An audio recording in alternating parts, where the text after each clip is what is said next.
South and Bend. Charges on the beat. On the spoon to get your information. On the spoon to be part of our discussion. Spoon, spoon, spoon television. Spoon, spoon, spoon radio station. Spoon gonna tell you what is happening in Liberia. Spoon gonna tell you what is happening in Monrovia. Spoon gonna tell you what is happening in Africa. Just to spoon you and know.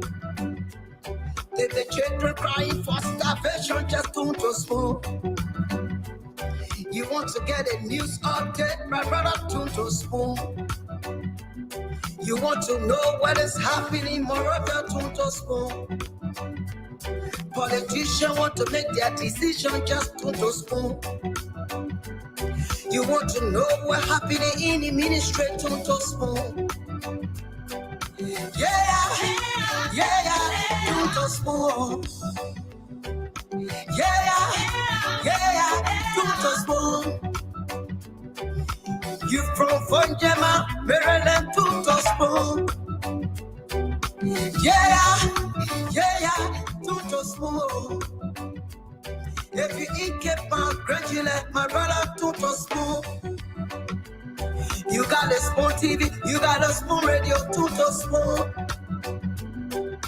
Yeah, to spoon. You want to get a news update, to spoon. What? Yeah, Rastafari. Kilibamba.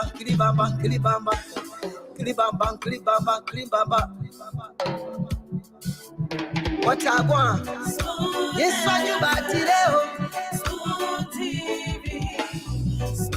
Yes, when you back today. Spoon TV. Spoon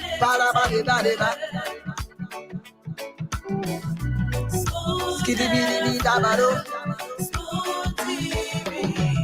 Spoon entertainment. Kua. Bese kua, go to there. A special one from the CEOs, Dan coming with the spoon. And your boy, right at the South and Bend. Charges on the beat. On the spoon to get your information. On the spoon to be part of our discussion. Spoon television. Spoon radio station. Spoon gonna tell you what is happening in Liberia. Spoon gonna tell you what is happening in Monrovia. Spoon gonna tell you what is happening in Africa. Just to spoon you and know. The children crying for starvation, just to spoon. You want to get a news update, my brother, to spoon. You want to know what is happening, Moreover, to spoon. Politicians want to make their decision, just to spoon. You want to know what's happening in the ministry, to spoon. Yeah, to spoon. Yeah, to spoon. You from Fonjema, Maryland, to spoon. Yeah, to spoon. If you eat keep on graduate, my brother, to spoon. You got a spoon TV, you got a spoon radio, to spoon. Yeah, to spoon. You want to get a news update, to spoon. What? Yeah, Rastafari. Kilibamba.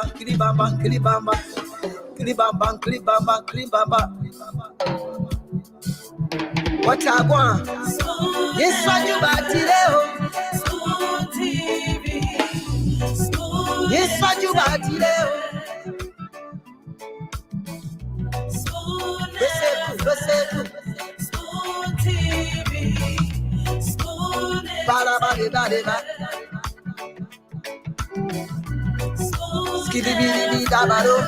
Smooth TV, smooth entertainment.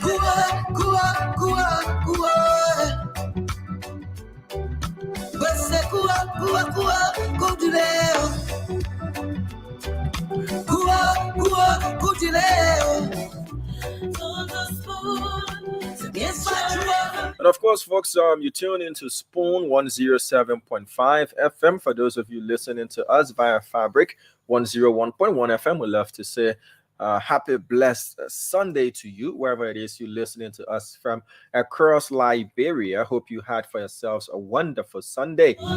For those of you watching us via our various online platforms, either Spoon TV, Fabric TV, Super TV, or better still via YouTube, our YouTube handle is Spoon Talk. We love to say welcome to you as well. We're here again. This time 30 minutes earlier than our usual time, Monday to Saturday on Spoon Talk. This is one-on-one with the CEO. And tonight's edition, we have as our guest the former representative of Montserrado County District Number 8 in person of Honorable Akaros Moses Gray. He is our guest for tonight's presentation. So kindly do share the show with your family members, your friends, your loved ones, in the various group chats you find yourselves in. It's time to talk Liberia. And he's from the opposition CDC a few months back, ruling party CDC. So he's got a lot to talk about, critiquing the Black Eyes administration. How can we move forward? What's next for the opposition CDC? Turning setback into comeback. How do they plan on doing that? The SG of the party disclosed that they need roughly $3 million United States dollars to rebrand and relaunch the CDC. With all that's happening to the opposition party, you'll be hearing from one of the stalwarts of the CDC in person of Honorable Akaros Moses Gray. But before the former CEO and the rest of the guys come on, we will go to the phone lines for you to tell us what's on your minds as well. So this is a somewhat of a breaking, trending, unusual story. But this happened in Bong County, where today a school only graduated 4 students. 4 out of 92. Based on the mandate from the Ministry of Education that students who pass in 5 and more subjects, including maths and science, they should be allowed to graduate. Those who wouldn't, make 5 passes, including math and science, they will not be permitted to graduate. So the school had sent 92 students to write the 12th grade exam, their sub-regional exams, what we call WAS in Liberia. And out of the 92, only 4 were able to have successfully passed. So those 4 students today graduated. The name of the school is the Alexandra A. Andrews Academy, known as Triple A, in Banga, Bong County. So those 4 students who graduated to the maths and English. Thank you, Samuel T. Pele, maths and English. So the 4 students, Peter F. Dolo, he passed 8 subjects. Solomon T. Fala passed in 9 subjects. Jeremiah W. Keto passed in 9 subjects. And Samuel D. Sumo Jr. passed in all 9 subjects as well. So with this mandate from the Ministry of Education, and we do see schools graduating students all around, there's been this debate whether or not, the school should have done that. The school authorities are saying they are adhering to the precedents. Others are saying the school is to be blamed. The instructors are to be blamed. Others are saying the students should be blamed. But either or, the school decided to go with the precedent and only graduated 4 students. But here in Montserrado County, we see schools graduating students in very, very, very large numbers. Whether all of those students have met the requirement to graduate, that is something we all need to investigate. Some schools will say, look, we need to save the reputation of the school. The Ministry of Education is not going to do anything. And so we have to graduate all of our students. They can go and cry their own cry, go and do private resitter and all of that. But with the mandate from the school, and the school registering 92 students, only 4 graduating, what does that speak to our system in a broader perspective, irrespective of the school? What are those things we need to do right? This mandate, should it be enforced that if you don't make a successful pass, you shouldn't be able to graduate? And that case, it will also make students serious to want to put in a lot of time to their studies. But either or, only 4 students graduated from the AAA school in Bond County, and we need to see if other schools in Monserrado County and the rest of the counties are adhering to the mandate from the Ministry of Education. Something gruesome also happened in White Plains community in Cardwell. It is reported that a fellow stabbed and killed his girlfriend, 4 months old, pregnant at the time, and a little girl as well. He's currently on the run. He's being sought after by the Liberia National Police, and this brings again to question the sanity and safety of our society. People carrying out gruesome murders in our country, and that is something we all need to be wary of. Well, we'll open the phone lines, and you call us up and tell us what's on your minds. 0777-1075, 101075. Those are the local numbers to call. 1 minute per caller. Please call us up and let us know what's on your minds as well. The WhatsApp number is also going to be pinned on the live broadcast. For those of you watching us all around the world via online services, you can use the WhatsApp number to call in as well and tell us what's on your mind. So let's go to the phone lines now for Liberians, women abroad, to let us know what are those trending issues they've got on their minds. Beginning with this person here. Hello. Hello. Yes, sir. Your name and where are you joining us from? My name is Jallah, and I call from Tunisia. Your name is? My name is Jallah, and I call from Tunisia. Okay, sir. Go ahead. Yeah, the thing that is on my mind is that I want to appreciate school for bringing on panels that will have some discussion or inviting guests that will have some discussion. But I would say that most of the discussions are just centered on criticism of the government. So I would think it's good for you people to also bring in experts that will discuss solutions to our problem, maybe environmental solution, economic solution, the people from the health sector, what can be done to improve the health sector. I think they should start bringing in guests that are not only be critical and criticize government, but people who look at proposals that will bring solutions. Okay, the sir. next thing that is on my mind is that, you people refer to what I say as CEO and certain former CEO. So what is the scripture? Is it the CEO or the former CEO? Thank you. Thank you. To answer your question, his status is former CEO, but once a CEO, always a CEO, they say. Once a president, always a president, though they will say former to you. But sometimes when we do interchange the CEO and the former CEO, his current status is he's the former CEO of the network, just to make that clear. Hello? Hello? This is Joshua. Yes, sir, you're live. Go ahead, please. Okay, thank you. What is on my mind tonight, number one, is the government need to see about those that they put down, they call the patient. They need to pay them. 3 months now, the government are not paying the patient. 3 months. Only the patient small.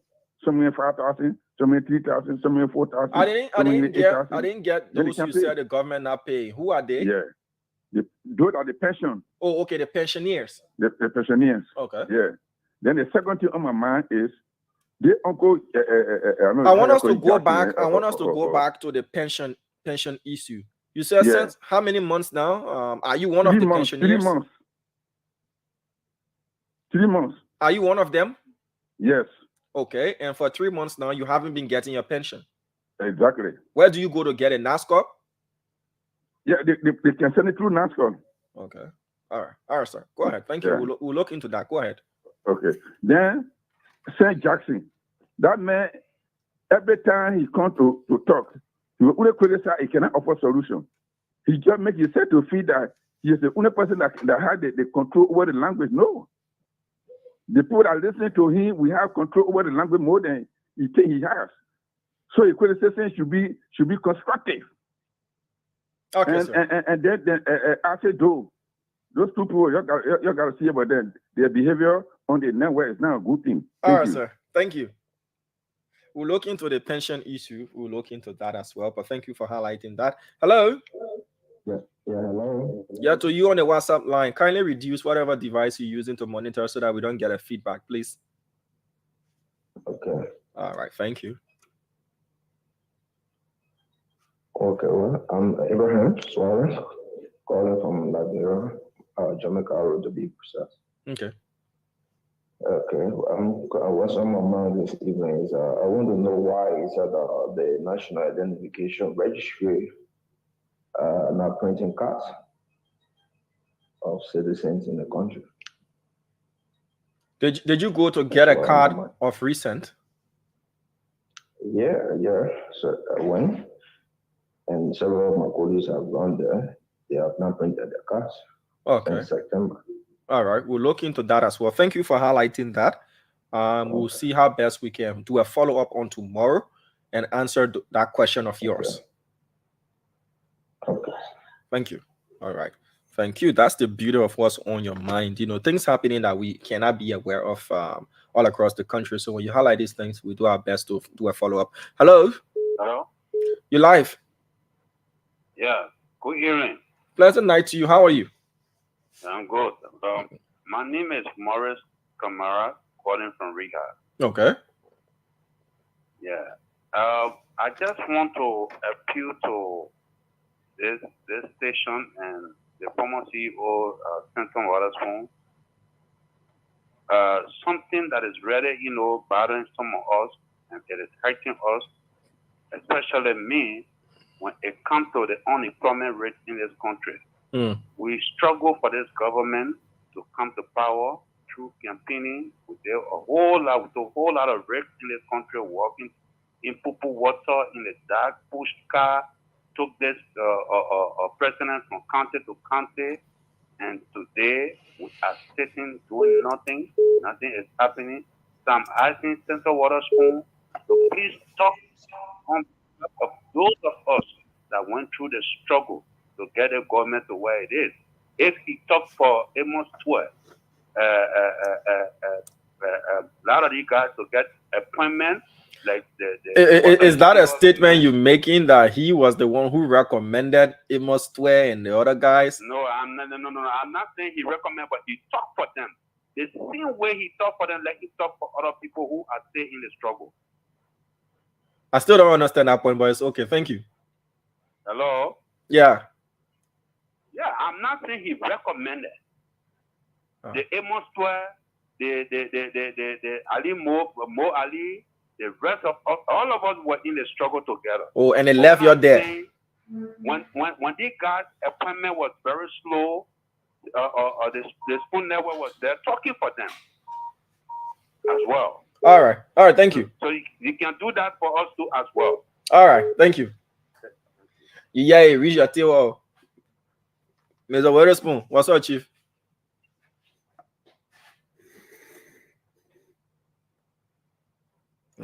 So that's what we are faced with, Diamond. That's what we are faced with. We got to talk for everybody. Seriously, it's a good thing. We got to talk for everybody. He's right. But how you been? Yeah, good. Okay, all right. I've been good.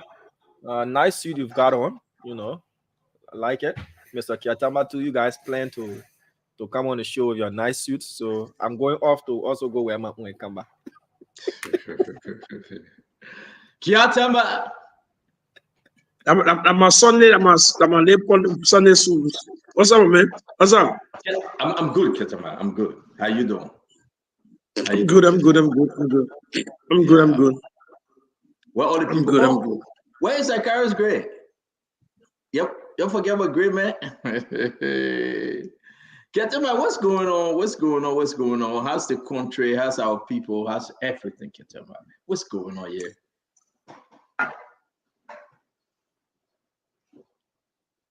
Kiatama, your internet, man. Kiatama. All right, ladies and gentlemen, it seems to be that Kiatama has some internet connection. Kiatama, are you with us? You good? Yeah, I'm with you. Jacob Jallah called me. He's supposed to be in the studio. I don't know why he called me for you. Let me answer and call you back. No, I think he's there. Dama, is he in the studio, Dama? All right, ladies and gentlemen, welcome one-on-one with the CEO. We want to say we appreciate you this Sunday, beautiful Sunday. We say thank you for joining us. I don't know about you, but I know this Sunday is a great Sunday. And I hope wherever you find yourself, you are ready for the beautiful show, one-on-one with the CEO. We have Kiatama, myself and Kev Hassan, Everybody else we're going to have a roundtable today. Moses Akaris Gray is joining us. Moses Akaris Gray is joining us. We're going to be having a fast, very, very big show. Eric McGill, welcome to the show, Eric. Samuel Pali, Robin Papo, Sigo Dorded, Mayon, welcome to the show. Siata Haman. I want to say to every one of you, thank you, Grace, for coming here. Thank you guys for joining us. A lot of stuff happening in our country. You know, whenever I come here, I must come with a new development, new information. And for you as Liberian, and for you and only you, you know, we are doing this for you. I want to say again, it's going to be a great show. It's going to be a beautiful show. It's going to be fascinating. It's going to be great. So wherever you find yourself, we want to say to all of you, just glue yourself to the radio, to your internet. If you're watching us live, we want to recognize you. Can you please tell me where you're joining us from? Jolomina Kai, it's good to see you, Jolomina. Where are you joining us from? Inesula Sebe, Daniel Mimba, Eddie Cow. Again, please let us know where you are joining us from. Whether Thompson say, I am from Minnesota. Listen, you're from Liberia, but you reside in Minnesota. We are all Liberian. See, I thought, how was church today? Church was beautiful. I'm telling you, we did a baby christening. My nephew was blessed today. We'll be going to the place to eat more food. You know, Fafin and Dempster. We had a great time at the church. A powerful program today. You know, I want to welcome you, Freeman. You say you are joining from Texas. Darlington. The thing is good. Doro Pierre, you watching from Iowa. Otello Swai is watching from New Hope, Pennsylvania. Sonny Tube is from New Jersey. Where in New Jersey, Sonny? I'm from New Jersey too. What's going on, my brother Kiatama? You joining us from Monrovia, Liberia, Kiatama. Abdullah Kiatama is joining us from Monrovia, Liberia. Again, JMB said, my children, y'all think, yeah, this other JMB said, they said, thank you. Again, wherever you find yourself, Alfonso Great say, watching from Harper. A big discussion coming up today. Mervyn Brown say, I'm watching from Moserado County. Where in Moserado, Mervyn? Let's share the show now. Go on Facebook, go on YouTube, and share the show. That's all you can do this Sunday. Just share the program. Kiatama, man, what's good, Kiatama? My man, you got some chairs behind you. It's like the chair in church. Are you in the church? Are you in the auditorium? No. Let me see that red chair. I'm in a secure location, man. You gotta know all the location. But let me see that red chair. You get that red chair. It's like it's in a studio, in a church, or it's like in a theater. That red chair, looking at that red chair, Kiatama. I'm in a secure location. So stand down. I mean, how the red chair for you. So generally, I think first of all, I'd like to appreciate all this radio land and those online, YouTube, all the different platforms and channels. This is going to be a very interesting show. This is going to be a lively show. We're going to have a panel discussion, like in the past, to have a guest. But back to your question, Stanton, I think the country is here. A lot of focus has been on UNGA, the president to the United Nations, and I think prior delegations. And then also some of the issues that have been defining the training issues about medtech and all the different issues about the coming of the former finance minister to Liberia. But generally, the economy still needs some retooling. It still needs some energy. Still needs some revival. Things are not looking good economically in the country. Our businesses are complaining. And I think that whole transitional process has not really taken place. So I think there's a lot more needs to be done. And we got 3 more months to hit the 1-year mark. At that point, people will be speaking different language, singing different songs. But at this point, this is the reality right in the country. I'll be honest with you. I don't know. Listen, I know I can see Akaris mostly gray in the back. I will be bringing him on shortly. Let me say to you, Kiatama, on a very serious note. I think you got to get away because the mirror showing everybody else that in the place over there. Maybe you got to reposition Kiatama. Okay. All right. Yeah, there's a mirror on your right hand side. So let me take you off while you reposition. Okay. All right. Let me bring in Moses Akaris Gray. Welcome to the show, former district number 8 representative Moses Akaris Gray. It's good to see you. My man, the people that took your name out, though, why your name is not there? Oh, our name is not there because Damo was taking phone call. So it's necessary. Welcome to the show, Honorable Gray. How you doing today? Thank you very much. Go ahead, sir. I said thank you very much, and I'm excited to be on the show. You know, I just want to tell the Almighty God, thank you that at least I have some health issues, but again, I'm recuperating rapidly. And I hope that we can have a brilliant show today as a guest. I'm here to take all the questions. I'm here to respond to all of the concerns. Questions or concerns that related to just anything, whether personal issues, whether very open, and I will be here maybe 1 hour, 30 minutes because I got to go back and take some rest. Again, sorry, I heard about your illness. Again, we pray that you're getting strength. I don't know because of the defeat. You've been sick, defeated also. Ketema, same priest of be the man sick with also sick with every sick they come out of man. What's going on? I mean, guys, listen, welcome. Do us a favor, right? Do us a favor, share the show. That's the best you can do. Go on YouTube, go on Facebook, go on Instagram. Share the show. I am on Snapchat. Ketema, I didn't know I have a Snapchat. Somebody said, stand up, just do it. Man, I see everybody just liking me. Yeah, Snapchat. Really? My daughter says, but daddy, that thing, man, I've been around ever since. She said, I guess not. My son said he got Snapchat as well. Let me join it. I will share a portion of the show on it as well. But I want to say to all of you, it's important that you share this program. We have Moses Akaris Gray, we have Ketema. I heard that. What's the gentleman name? Jallah, what's his name? Jacob Jallah. Jacob who? Jacob Jallah coming. Jacob Jallah. Okay, so I think I'm gonna try to set him up. But we're gonna start with Moses Akaris Gray. You are right, Representative Gray. I'm here for 1 hour, 30 minutes max. Same with Ketema. I want to announce to everybody, if you're an Eagles fan, they're beating the Eagles. If you're an Eagles fan, your team is losing badly, 16-33. It's bad for Eagles right now. This season just not going the Eagle way. I just want to put it out there because I am not an Eagles fan, just to let you know. Ketema, what you said? No, Akaris, welcome. But this is a panel discussion. I don't know who told Akaris is a guest on the show tonight. We're having a panel, part of the panel. Let me say this to you. And I want to make clear that we're gonna have. Listen to me. I'm your host. I'm your host. Relax yourself. I'm your host today.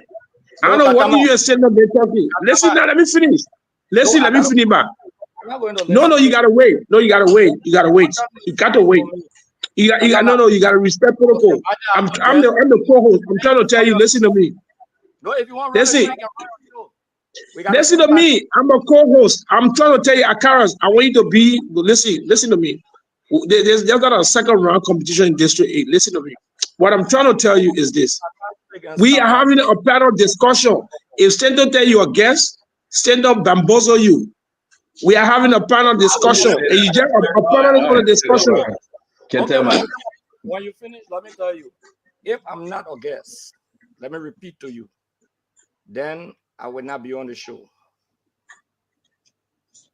Okay, so let me end it. So let me cut to the chase. Guys. I want to be very clear on this.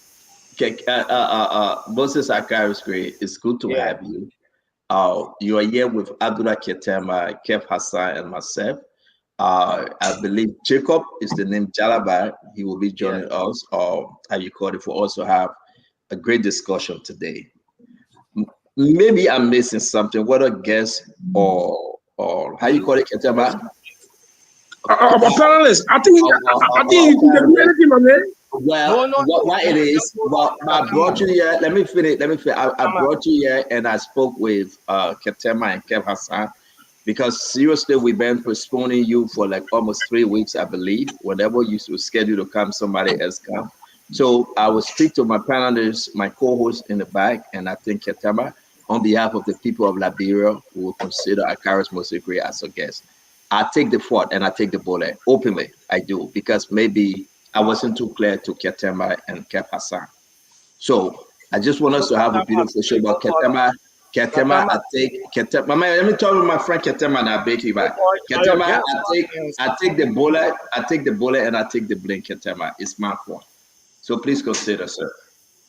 Yeah, I want to say, but Jacob Jallah coming on the show as a panel discussion. Now he not coming to interview your account. That's not his purpose. So how we're going to manage it? So what I would suggest is that, look, we can still have a discussion as a panel. I can speak as a panel, and we have a beautiful discussion as a panelist.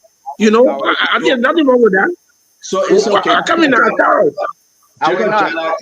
Jacob Jallah is coming on. They will not be with me. Ask me the question. Jacob Jallah is coming on. Jacob Jallah is coming on. And I'm ready. I think the people really want to listen to Jacob Jallah. I have never listened to him before. I really don't know him, but I'm feeling so good that he's part of this conversation today. And I hope that Jacob Jallah, since he's in studio, will be even better. We have a good program. But I want to put Akaris Gray in a position that he's a guest. We'll throw our question to him and we have our conversation. Again, to you, I take the bullet on that. You know, and we agree, but Sendo, I want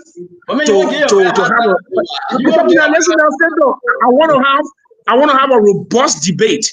We have Carol Gray's idea, with Jacob Jallah idea, with Kev idea. I don't want to be guest where you can dodge a question, where you can respond to him because he guessed. We're not going to dodge any question tonight. If you dodge any question, you cannot answer the question. I want to have a debate. I want no question, Billy. I want debate. I'm going to ask question. I think you're going to jam Akaris because I know. I want debate. I want debate Sendo. I want debate Jacob Jallah. I carry you the guest, but I think I know where Abdullah coming from. Because this thing you're on the show and talk to and nobody can check you. So I will allow Abdullah to jam you today. Okay, I'm going to ask you, I've got a lot of questions and I'm going to ask my question. But you will not walk out of here free. Now do Jacob do some free talk and throw some muya. We tired hearing muya. We how you call him, the comeback, the runaway, how you call him, former finance minister. He was doing muya again. We don't want muya. Not discuss substance. So welcome to the show, former representative Akara Mose Great. It's good to have you. Let's get into the conversation because we do not have enough time. So I'm going to give you 1 minute, do your intro. I'm going to bring Abdullah in to start asking his question or making his statement. Kev will come on and then I'm going to come on. Guys, let's start the show. It's 8 o'clock in the country. The people waiting for substance. So y'all need a discussion. Y'all need a discussion. Yeah, I'm giving him 1 minute to do his intro. Honorable Great, please. Start on. Basically, to every one of you here today. Again, like I said, I'm excited to be here. As I usually come on the show, and it's my hope that the day Katamba wants a debate with Akaris Gray, who doesn't run away from the debate, we can organize it properly, but not to be invited as a guest and somebody say, I'm here to debate with you. I'm not here to debate with you. I'm here to respond to your comments. I'm here to respond to your question. And I've put myself on the public to say, ask just any question, make any statement you want to make. Let me just respond to it. So I'm happy to be here, and I hope that we'll have a fair show tonight. And the world listens. Katamba, my presence has carried your rating all on the show tonight. See, I thought good. No, Sendo. I can't actually, my brother. You know, my mom is a Gray, so always Gray is my uncle, right? So when I say debate and a panel discussion, now you ask an individual. My big brother, let him ask a question. I was not lying to do that. Listen, Sendo. So what I'm trying to say is that we want to have an excuse. Your family business. You guys are family. You're related. You're from Cape Man. I'm an uncle there. So let me ask you. But let me get to some of the question because Ketama woman. Is Jacob Jallah setting up in the back? Is Jacob Jallah in the back? Yes, they're gonna get a computer for him. Let me start, ladies and gentlemen. Welcome to the show. Please share the show. It is important for you to do so. I want to welcome to the show Jacob Jallah. Jacob Jallah, welcome to the show. It's good to have you. Again, for your first time in Spoon Network on this program, it's good to have you. So, as Ketama, Akaris Gray remain a guest on the show, we hope you can contribute, and let's be fair to the Liberian people that they can go home with something tonight. This is kind of different from the Spoon Talk. All right, we manage this. We are very quick with our timing, the seconds, the meaning, because it is important for us. So, I want to say thank you very much, Honorable Gray, for coming to join us. Now, I want to start my question like this. I think Jacob Jallah will come back on. Maybe he's trying to settle him well. Let me bring him the question. Honorable Akaris Mosi Gray, what's the state of our nation right now? They say the state of the nation. How do you see it right now, Honorable Moses Akaris Gray? I will give 2 words. Can you increase his volume, please? Can you please increase his volume? Yeah, just 2 words. Disastrous calamity remains the state of the nation. Go ahead. You say yes, but you got to explain. You still have. Okay, if you want me to explain, I will tell you. Yeah. The administration made a commitment to the people of Liberia, like people like you.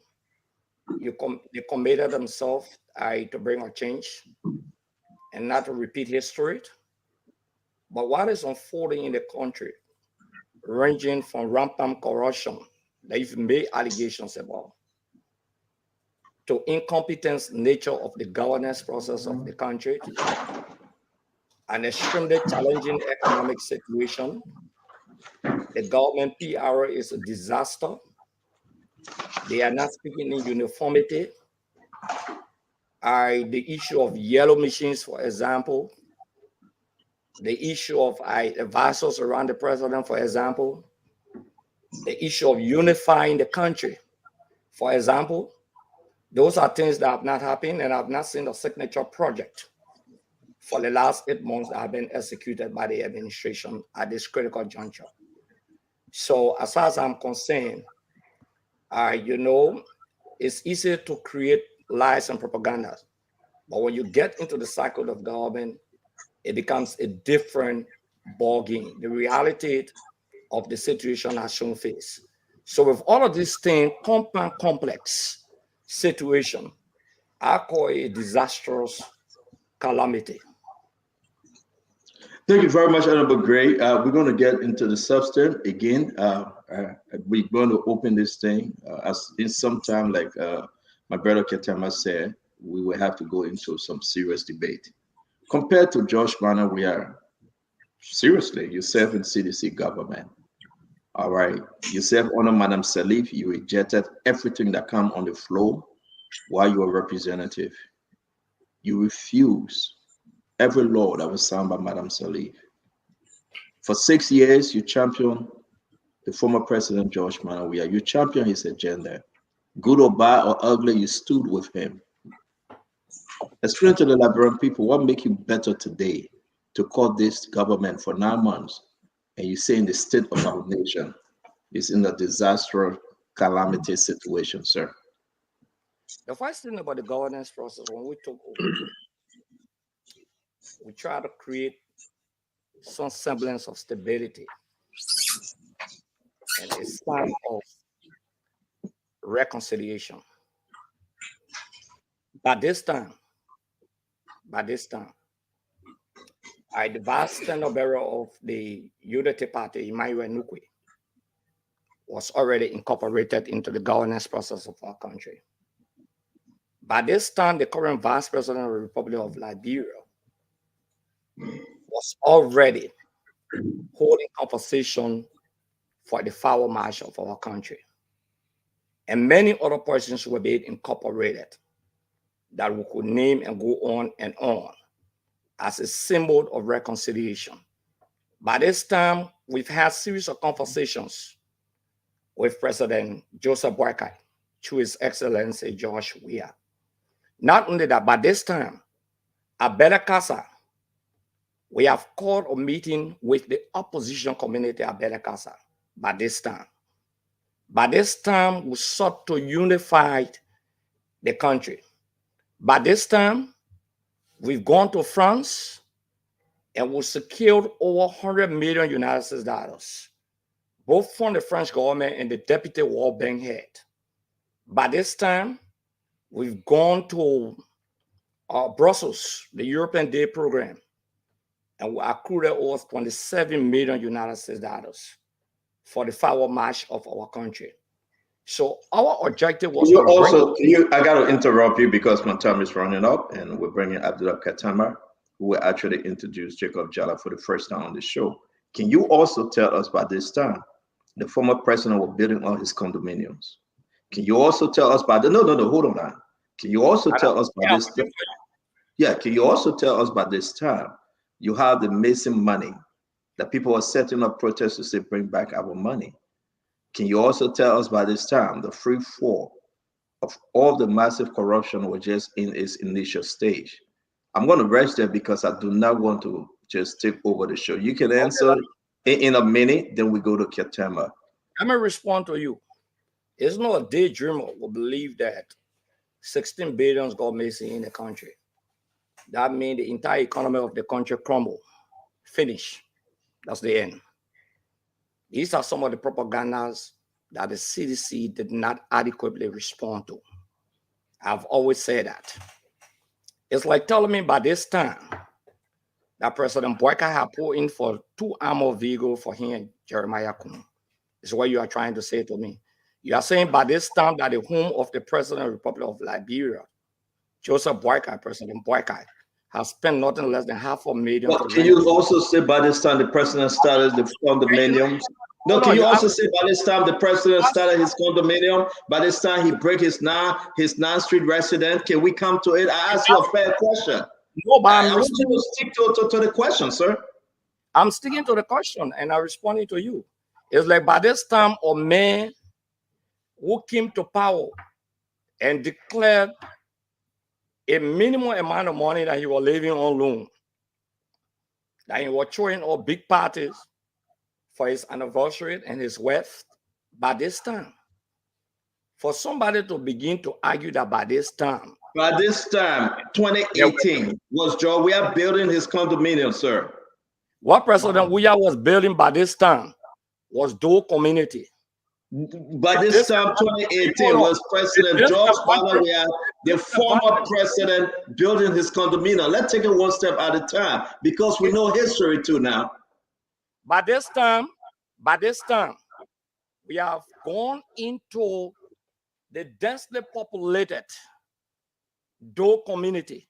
Ladies and gentlemen, you can be the judge. He refused to answer the single question on his first statement. As by this time, what was being done at the President 848 or 18 condominium that he was building by this time, 2018. But I have to go to Ketema, and we'll come back to you. We're going to journey tonight. Folks, it's going to be an interesting show. Invite somebody, and thank you for sharing the Spoon Talk 101. Ketema, please. No, but give me an opportunity, let me conclude, because you asked a question, you said I should conclude. Give me the opportunity, let me conclude. Go ahead. Yeah. For somebody to argue by this time that we have not gone into disadvantaged community, including Nukutan area, Gibraltar, Doe community, to give back to the population in terms of social, economic, and political benefits for them, it would be unfortunate. By this time, there is nothing of a signature project. Even the 22 million United States dollars for a road project is a disgrace and embarrassment by even taking kickback from contractors relating to that. So by this time, when people begin to argue, they should argue fairly. That's what we want. You shouldn't. Thank you very much. Thank you very much. We're just getting started. Let me bring the other folks. Ketema, please, sir. Yeah, so first of all, I'd like to introduce Jacob Jallah. Jacob Jallah is a development expert. He's also a social and political policy analyst. He's well-grounded in the governance of the country, in the movement in history, in the different political formations that crystallize into creating a change across the country. So he has a deeper understanding of this matter. And so we invited him to weigh in on some of the trending issues in our country and how And in his recent post, he's been engaging in some scholarly musings about the direction of our country. And so we invited Brother Jallah. He's had some political romanticization with different groups. He, to some extent, he was part of the COP of Costa, and then began to support the CDC, and to some extent became independent. And now he's drifting between independent and it's political nowhere. But he's here. He's going to weigh in on the issue. We had anticipated that this would have been a panel discussion. So I will allow him to introduce himself and to weigh in on some of the issues. But before I go further, Stanton, as a panelist, we have to erect some checkpoints. When Honorable Grace says it was a propaganda $100 billion, was Stanton says Stanton was right. Eugene Namoya, Minister of Information, would disagree with the finance minister, but Eugene has said that was right, that was true.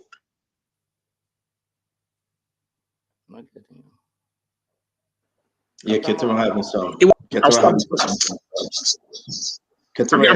I'm by. Yeah, I'm by. Can you? So that propaganda was initiated.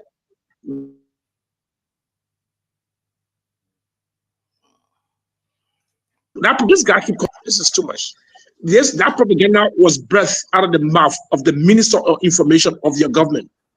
But at this time, what did he say? The president who was propelled.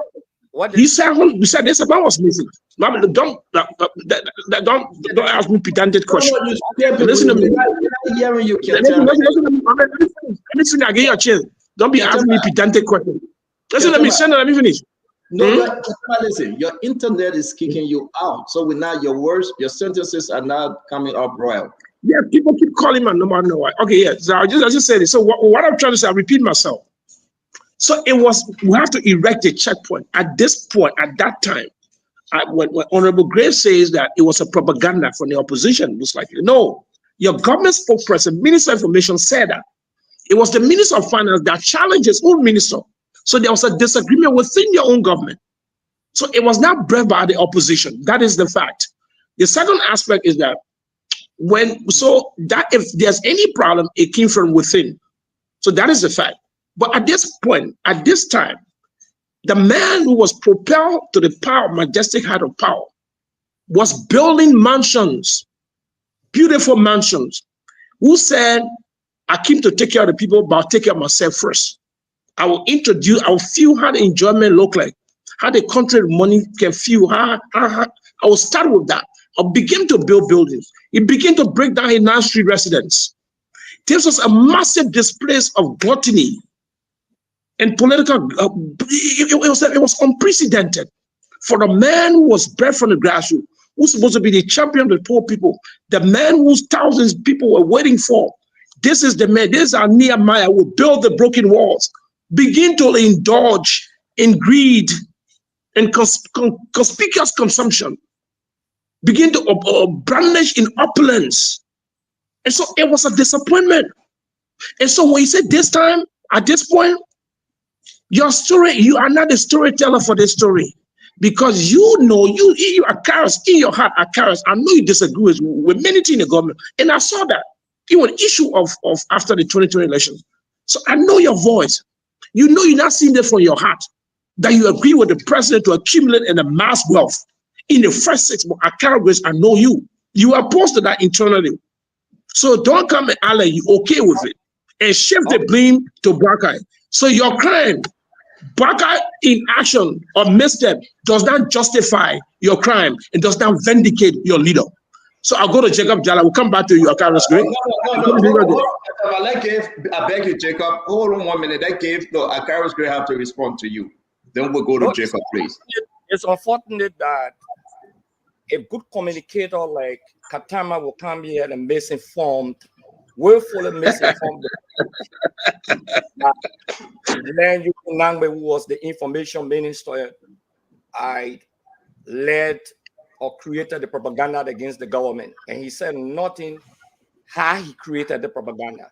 Len Eugene Nangbe was on record very clear that no 16 billion got missing. It's on public record for that. If that is what you call creating the propaganda against the government, then it's unfortunate. If Katama today can be courageous enough to sit on the show to say by this time, Our president was flying in opulence. But Katama, make no mistake. By this time, you were defending the government.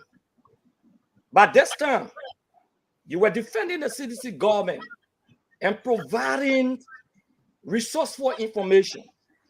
How dare you come here when the government that you have defended from the onset more than a year to come here again and say that to be coming from a Katama is a contradiction.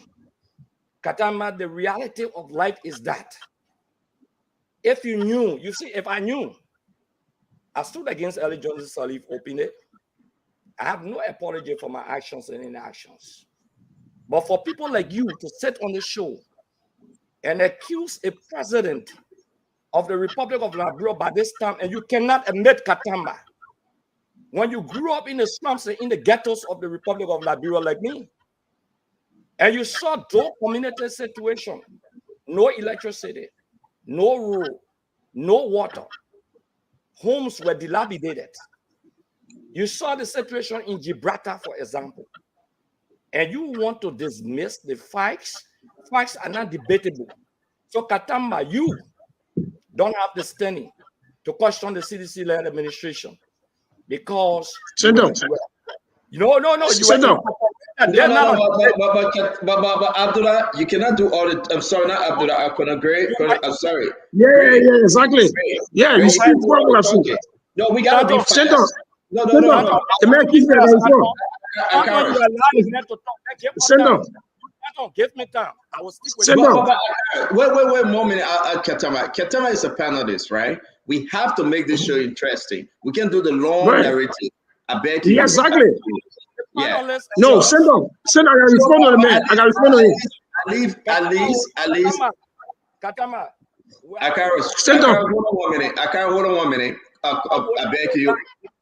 So send on. I know that everybody's really Katama, let me bring in Jacob Jallah. Let Jacob. No, send on. I got to clarify. Send on. I got to clarify. Very important. I respond. No. Send away. Yeah, sure. Respond. Send on.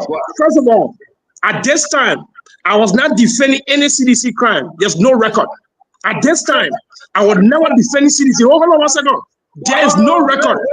Wait, let the man finish. Listen. So I think, Gray,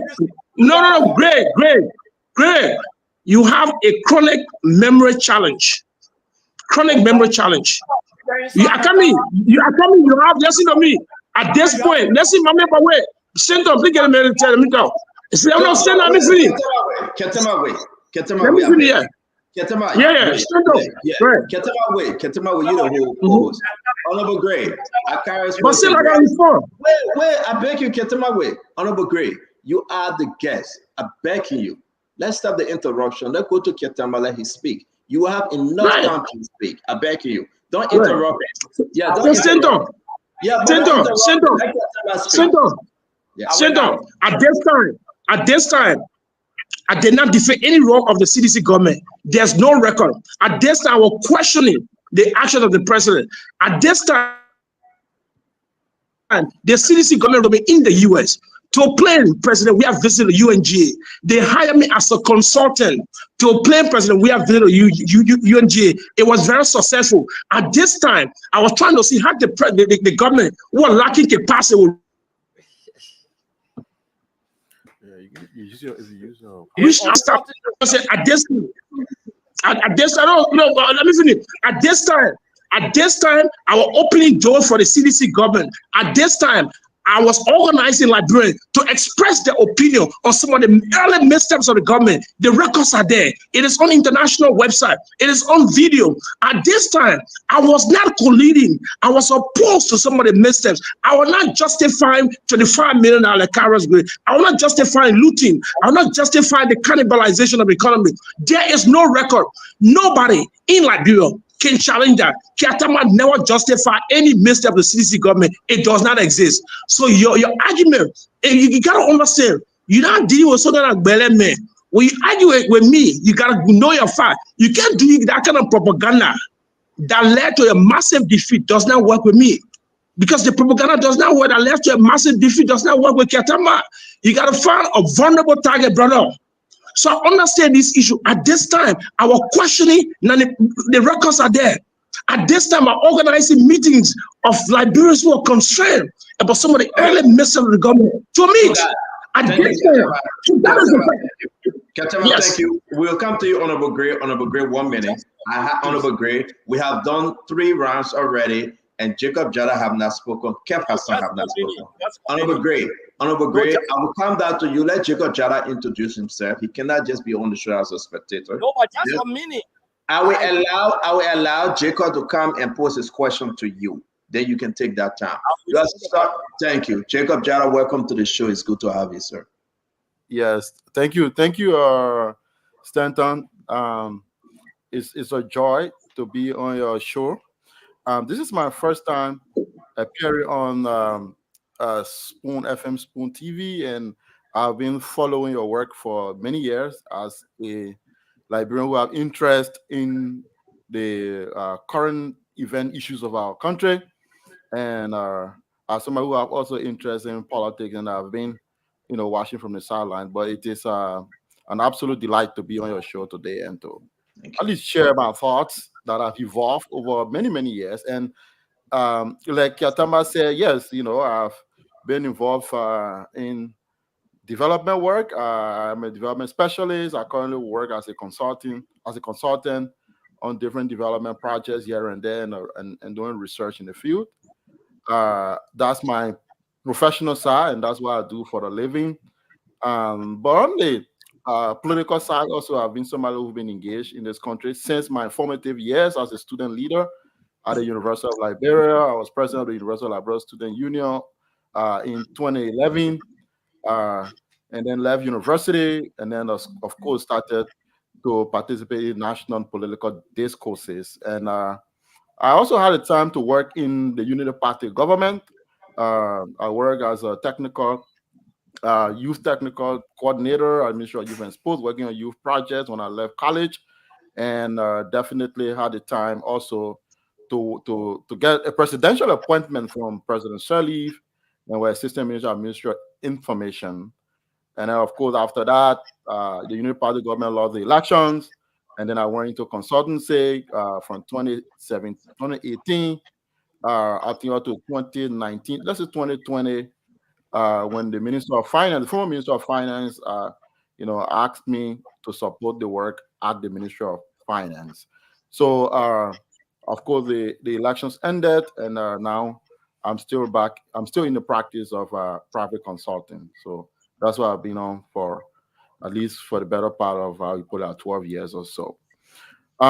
So definitely looking at that background, you can see that I'm one person that have traversed the cycle. I've been all over the map. Yeah. Thank you very much, Jacob. Again, this is the People's Network. This is for the Liberian people, including every political party, everyone thereof. And we're so happy to have you. Don't make this your one stop only. Just come whenever you can. Katema have my information. Join us on the Bigger Spoon. Join us on the 101. Join us in the closet, out of the closet, on the street, in the Jade, and everywhere. We'll be happy to have you.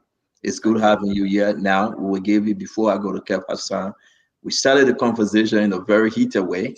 We want to give you a chance if you want to speak to Akaris Mosigray and asking your question, and then we will bring in Honorable Gray. Well, I actually don't have a question. I would like to make a comment and a statement. I mean, if you think it's time for me to do it, I'm fine. If you think I need to wait, I'm also. Go ahead, sir. Please go ahead, sir. So, okay, this is a comment based on my full range of experience. I've reached to a number of different conclusions, and I don't think I'm interested in getting into a verbal vocal struggle. Anyone on the show, I don't think, from a point of view, that would be productive. It takes away from the real core issue. This is what I think at this particular moment, and I shared that on my Facebook page earlier on yesterday. That created a lot of debate and discussion, and I think Katema invited me and made reference to it in the introduction. What I think, is that I think Liberia has reached a very vital, critical point, CEO Stanton. And I think I must commend your work, and I think that the national discourse has to migrate to that level, has to transcend to that level, instead of the individual point scoring between the parties. And this position is that we've had like about 2 decades, like 20 years of democratic development since the end of the war. And we've had 2 major political parties that have dominated our political life for the last 20 years. The Unity Party and the CDC. The Unity Party for 12 years at the helm of power, the CDC for 6 years, and then the Unity Party have gotten a new mandate that will take up to 2029. My suggestion is that I think as a country, as a society, collectively, holistically, these 2 political parties that have dominated our political life for the past 20 years have failed so shockingly. I would suggest to really deal with the critical, vital questions of national transformation and social reform. If you look at our statistics, or you look at the evidence, you see we have not been able to transform the fundamental of the economy.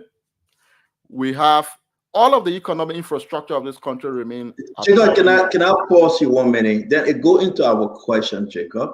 But at this time, if we actually, because you coming on the show like this and saying both parties have failed, that's big.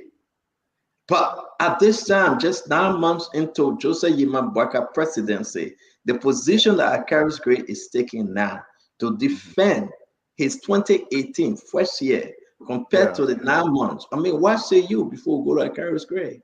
You think his position is right? We'll come to the long term and transformation conversation. What say you? You think Akaris Gray? You've been there. You've been in Liberia. You know the ins and outs. But still, right? Yeah. Stand up. I know you're coming down. He was talking about the both parties. You're making an important post that I reference on social media, and I think he can segue to the other one. If you don't mind. Yeah. I mean, I just want to, because I want us to finish with this, then we can bring him into that transformation of the new age. So Jacob, you think our argument here, Akaris Gray, you came on the show, and but you're trying to defend something that you yourself find yourself in, like Katama was saying. Jacob Jallah, you think Akaris Gray have a point here? Yeah, no. So let me say this, right? Let me say, the CDC had a glorious opportunity. Now, if we are to draw a balance sheet on the performance of the CDC, it's obvious that the CDC had grave defect in many areas in terms of governance. Now, let's look at what we elect a government for. We do not elect the government to come to power or give them authority for leadership, for national leadership, for this and that. We have clear expectations of society on a general level. We have a situation of unemployment across the economy. We have a Liberian economy that has not been modernized.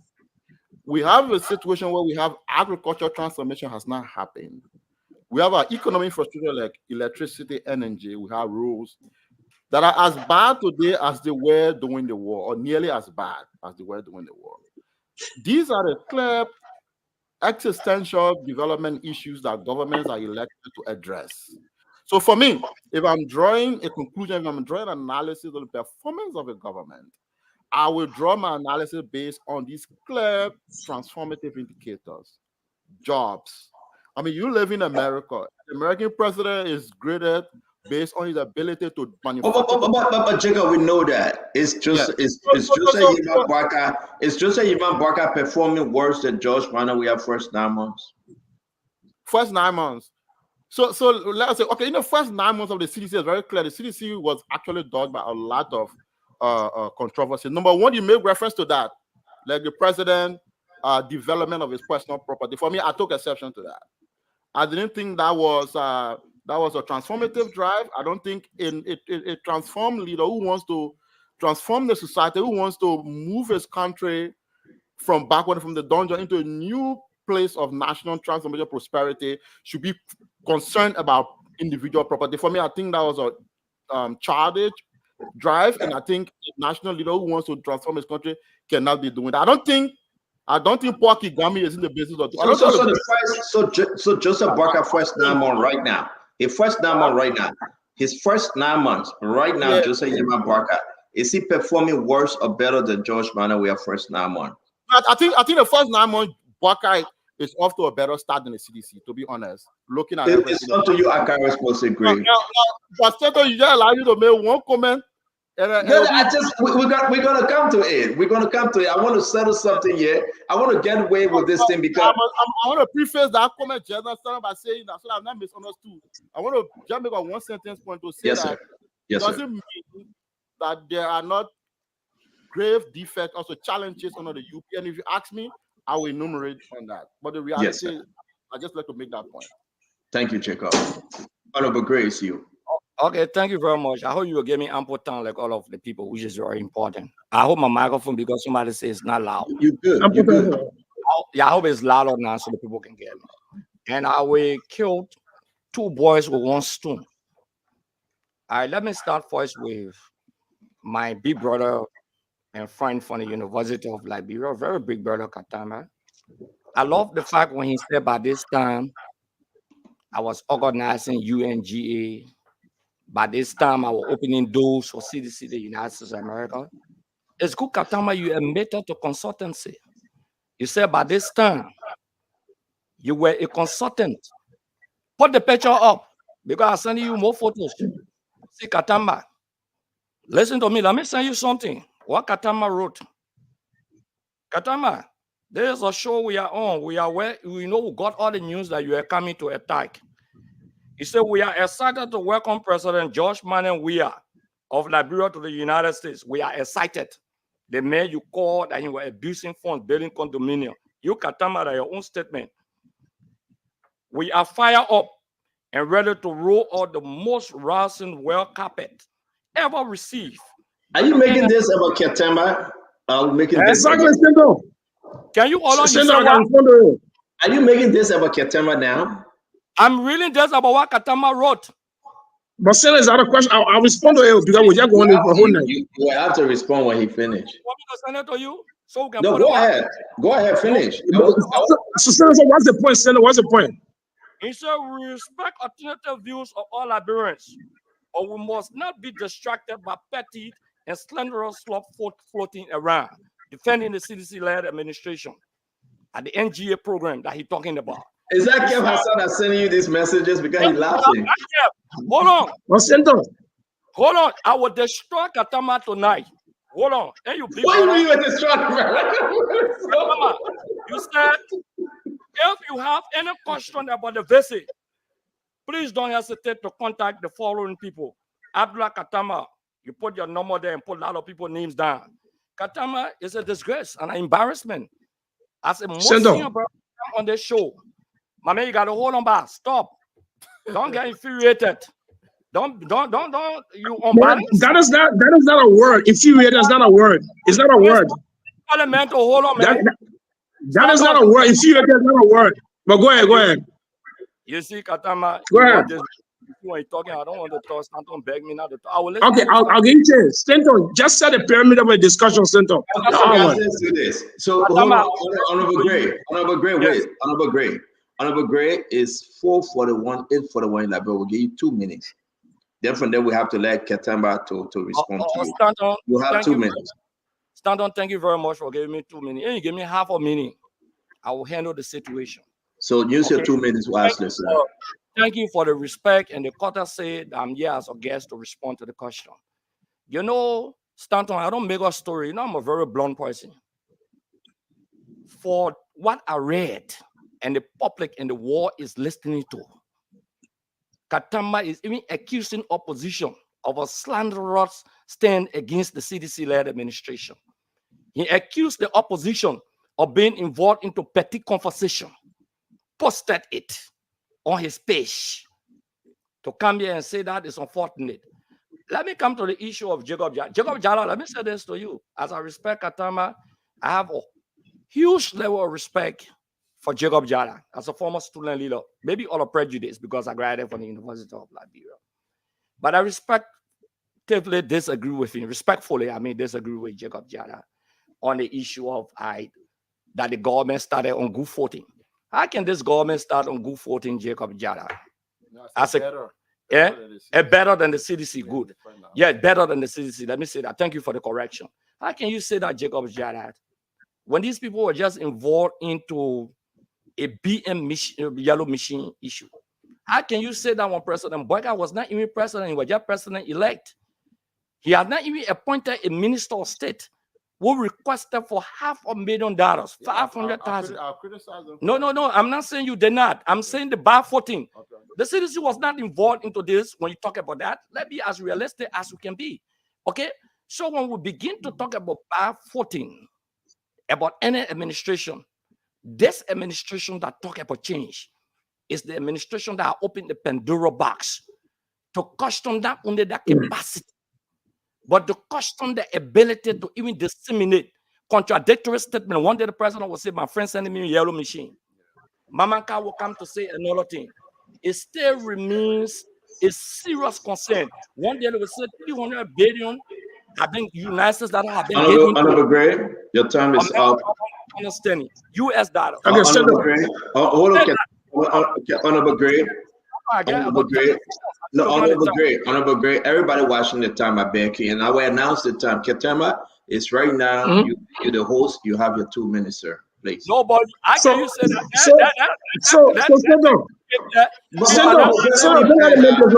Honorable Gray. Let that be fair. We're having a good program. Honorable Gray, no. That be fair. We're having a good program. You accused the man. Let the man defend himself. I beg. So stand up. Stand up. Wait. Stand up. Let's look at each of great argument. Wait. Stand up. Get my way.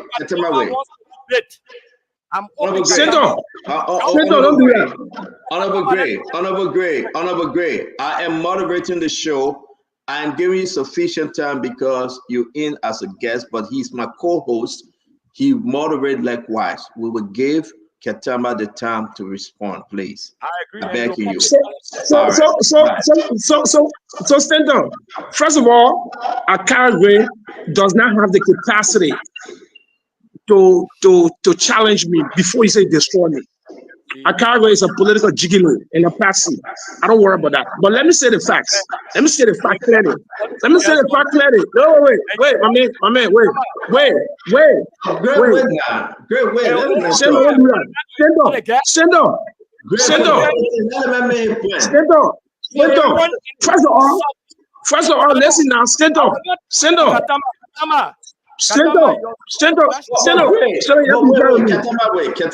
Great. You will have your time to respond. Great.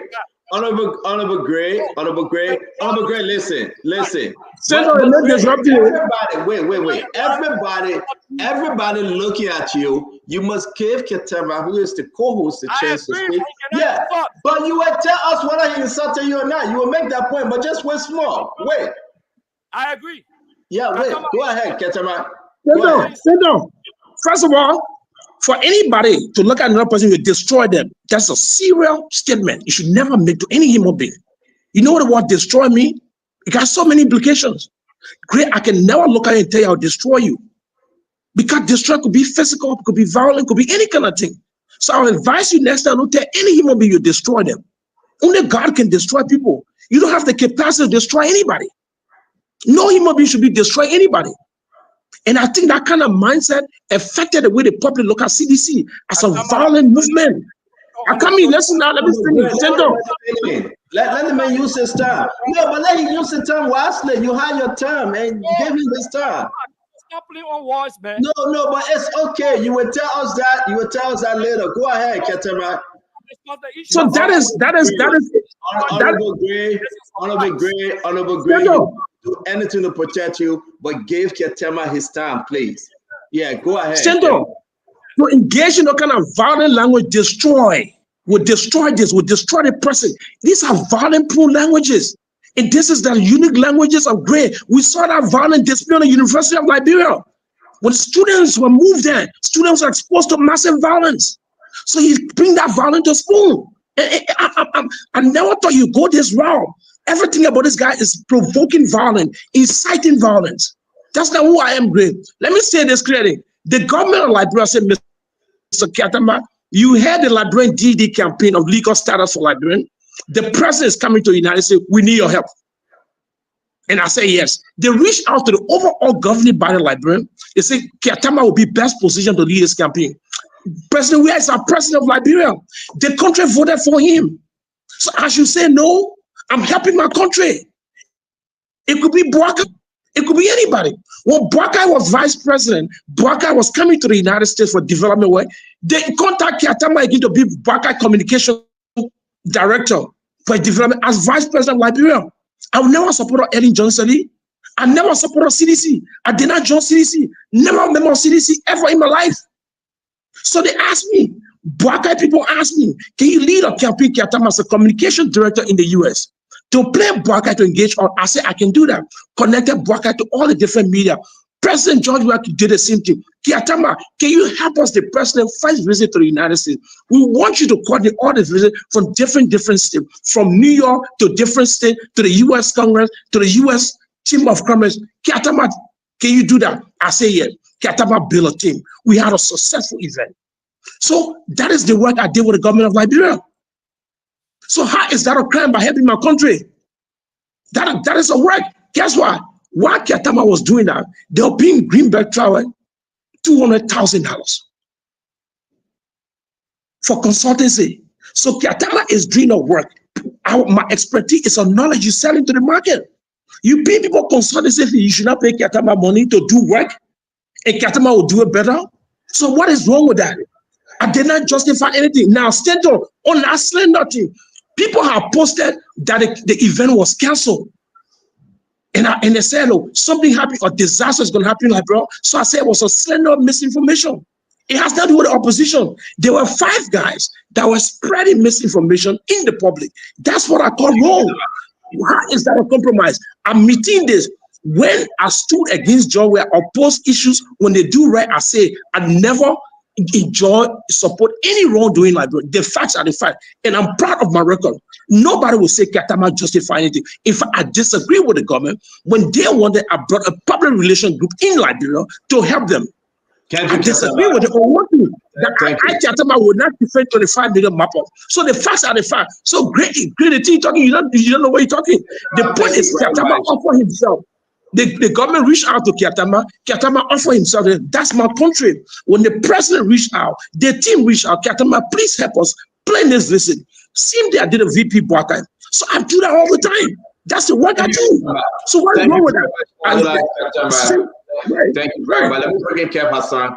Kev Hassan, you've been quiet. Welcome to the show, and have your 2 minutes, Kev. Well, let me say this. Honorable Gray, I will come to you. Let's make this clear. By this time, that's why we need to go back to the topic. By this time, I know my brother Kiatama trying to defend this, but I know by this time he was singing our government hallelujah. So it's a fact. It's cast in stone. So I don't want to go into that because the records are there. At this time, and Akara's Gray is correct that by this time, Roberto Kiatama left Minnesota to sing our government hallelujah.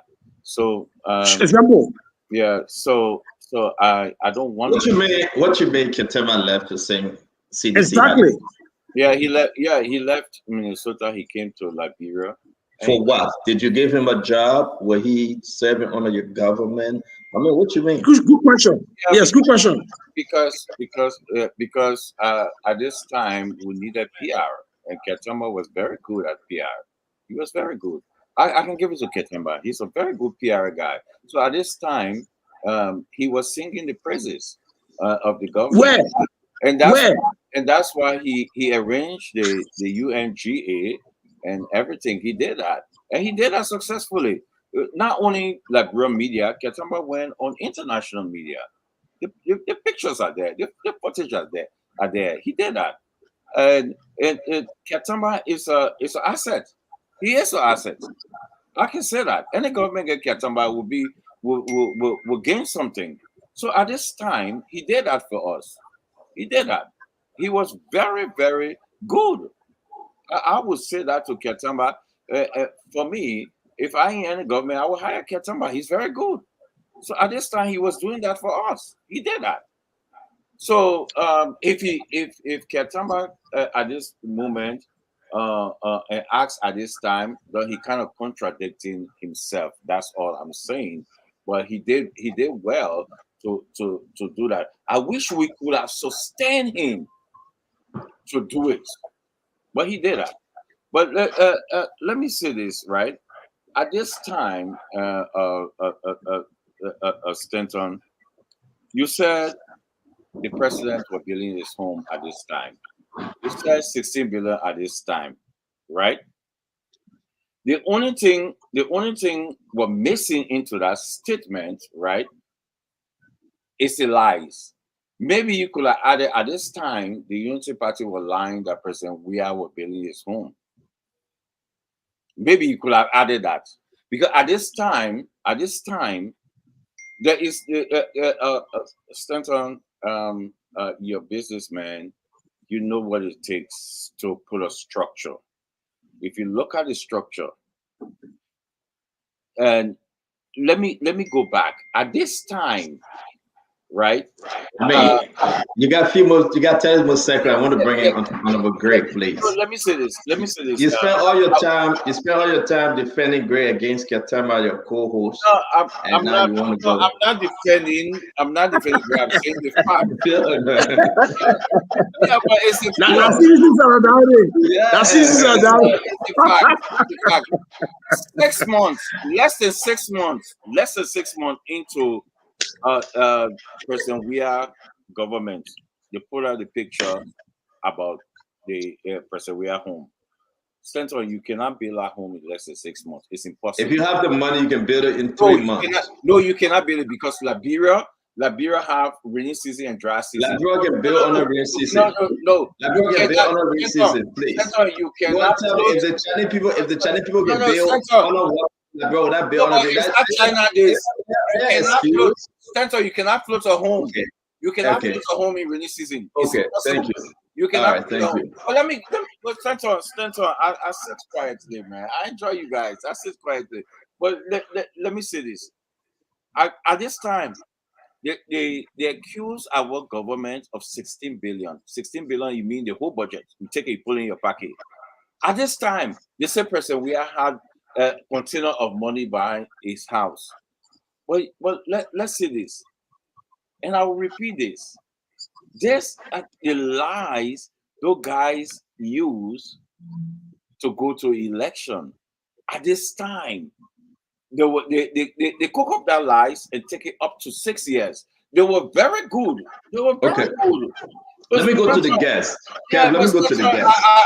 You cannot have the whole time, Kev. You have 6 minutes already. I beg you. Out of your 6 minutes, you use 5 minutes to defend Akaris Gray and beat on Katamba. Akaris coming in 1 minute. I'm just saying that Katamba. Okay. All right. So what is our topic now? Exactly. Is that back and forth the topic? But sometimes if you say I beat up Katama, I'm just stating the. No, Kev, that's okay. Kev, that's okay. It doesn't matter.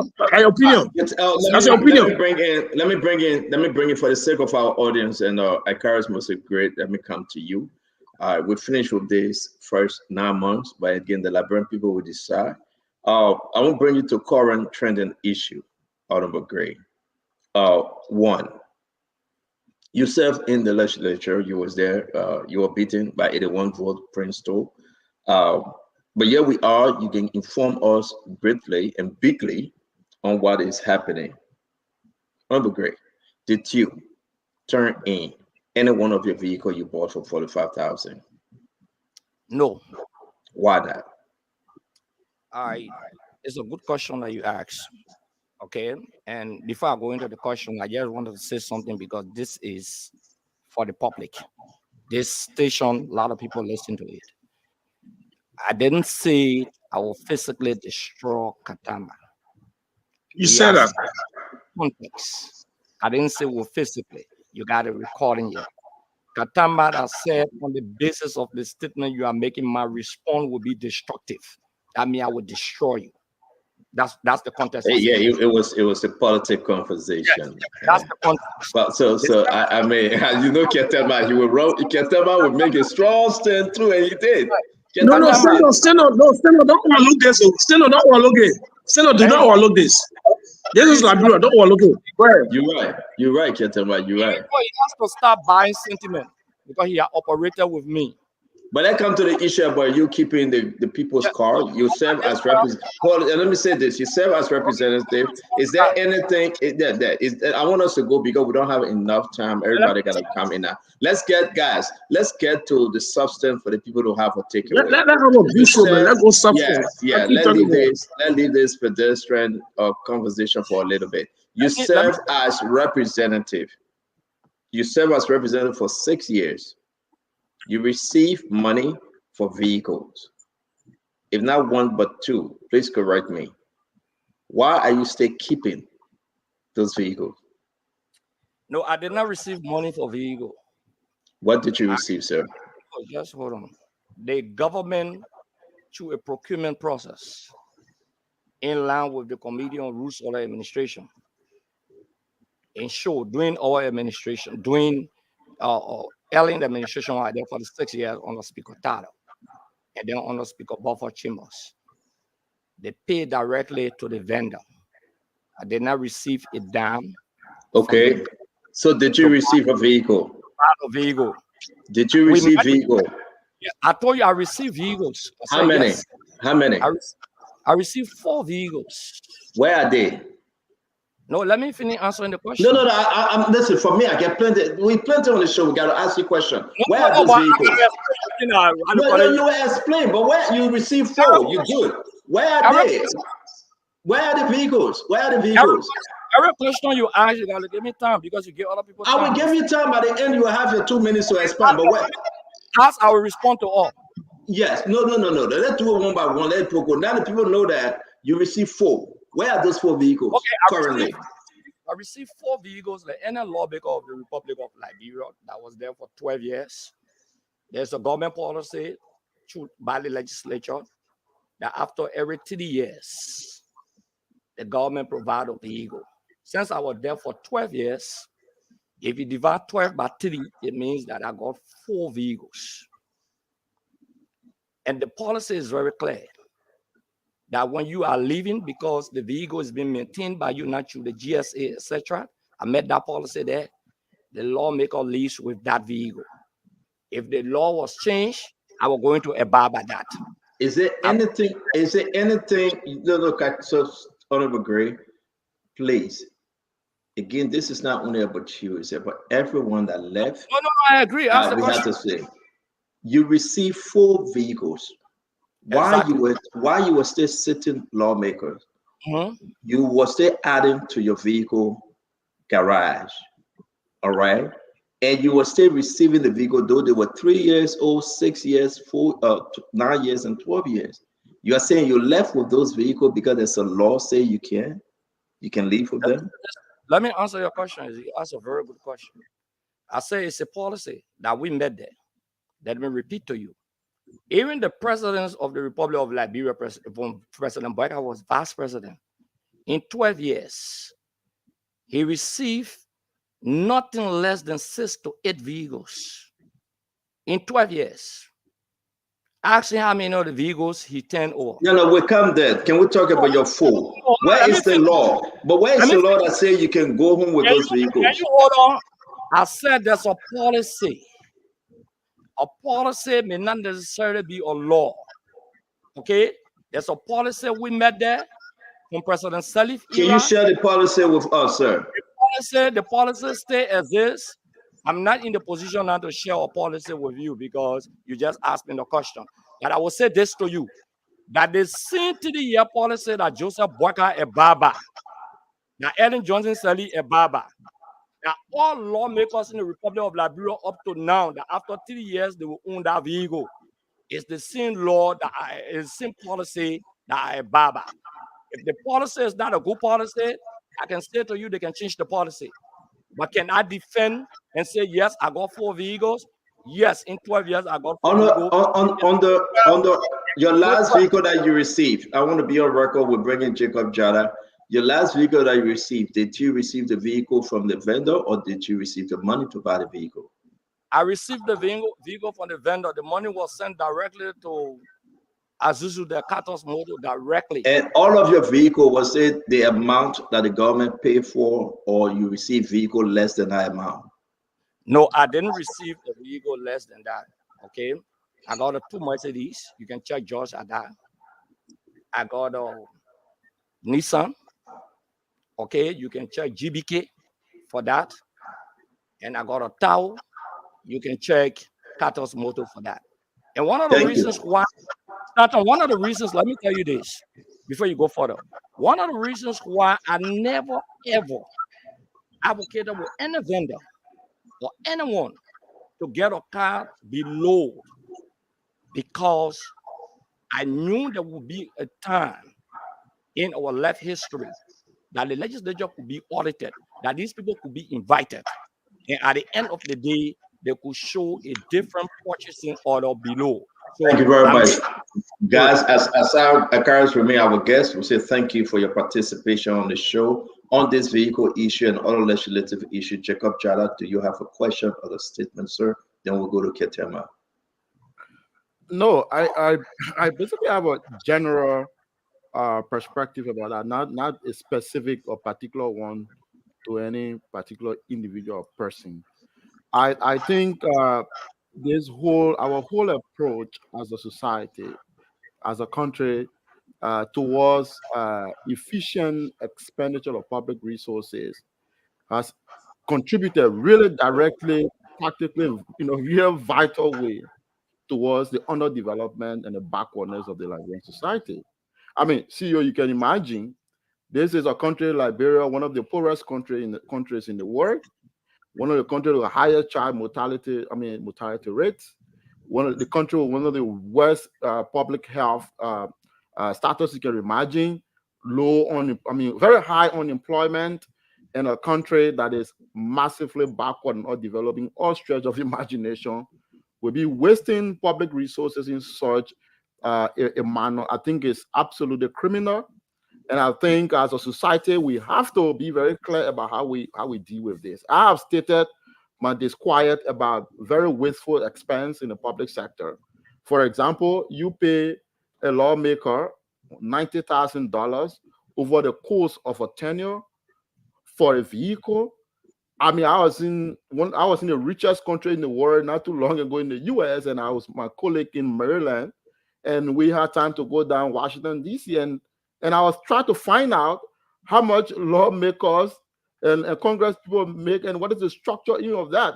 And the richest country in the world, they don't even waste public resources in such a manner. And I also, my friend who work with federal government, they're not even allowed to carry federal government vehicle home and all of that. So if we say we want to be serious about the transformation of our country, we have to be very serious about the way we expense our public resources. And it is an absolute disgrace for our public officials, for example, to go to the US, and I was at one of the meetings, I saw that government upon government, now CDC government, the UP government, all do that.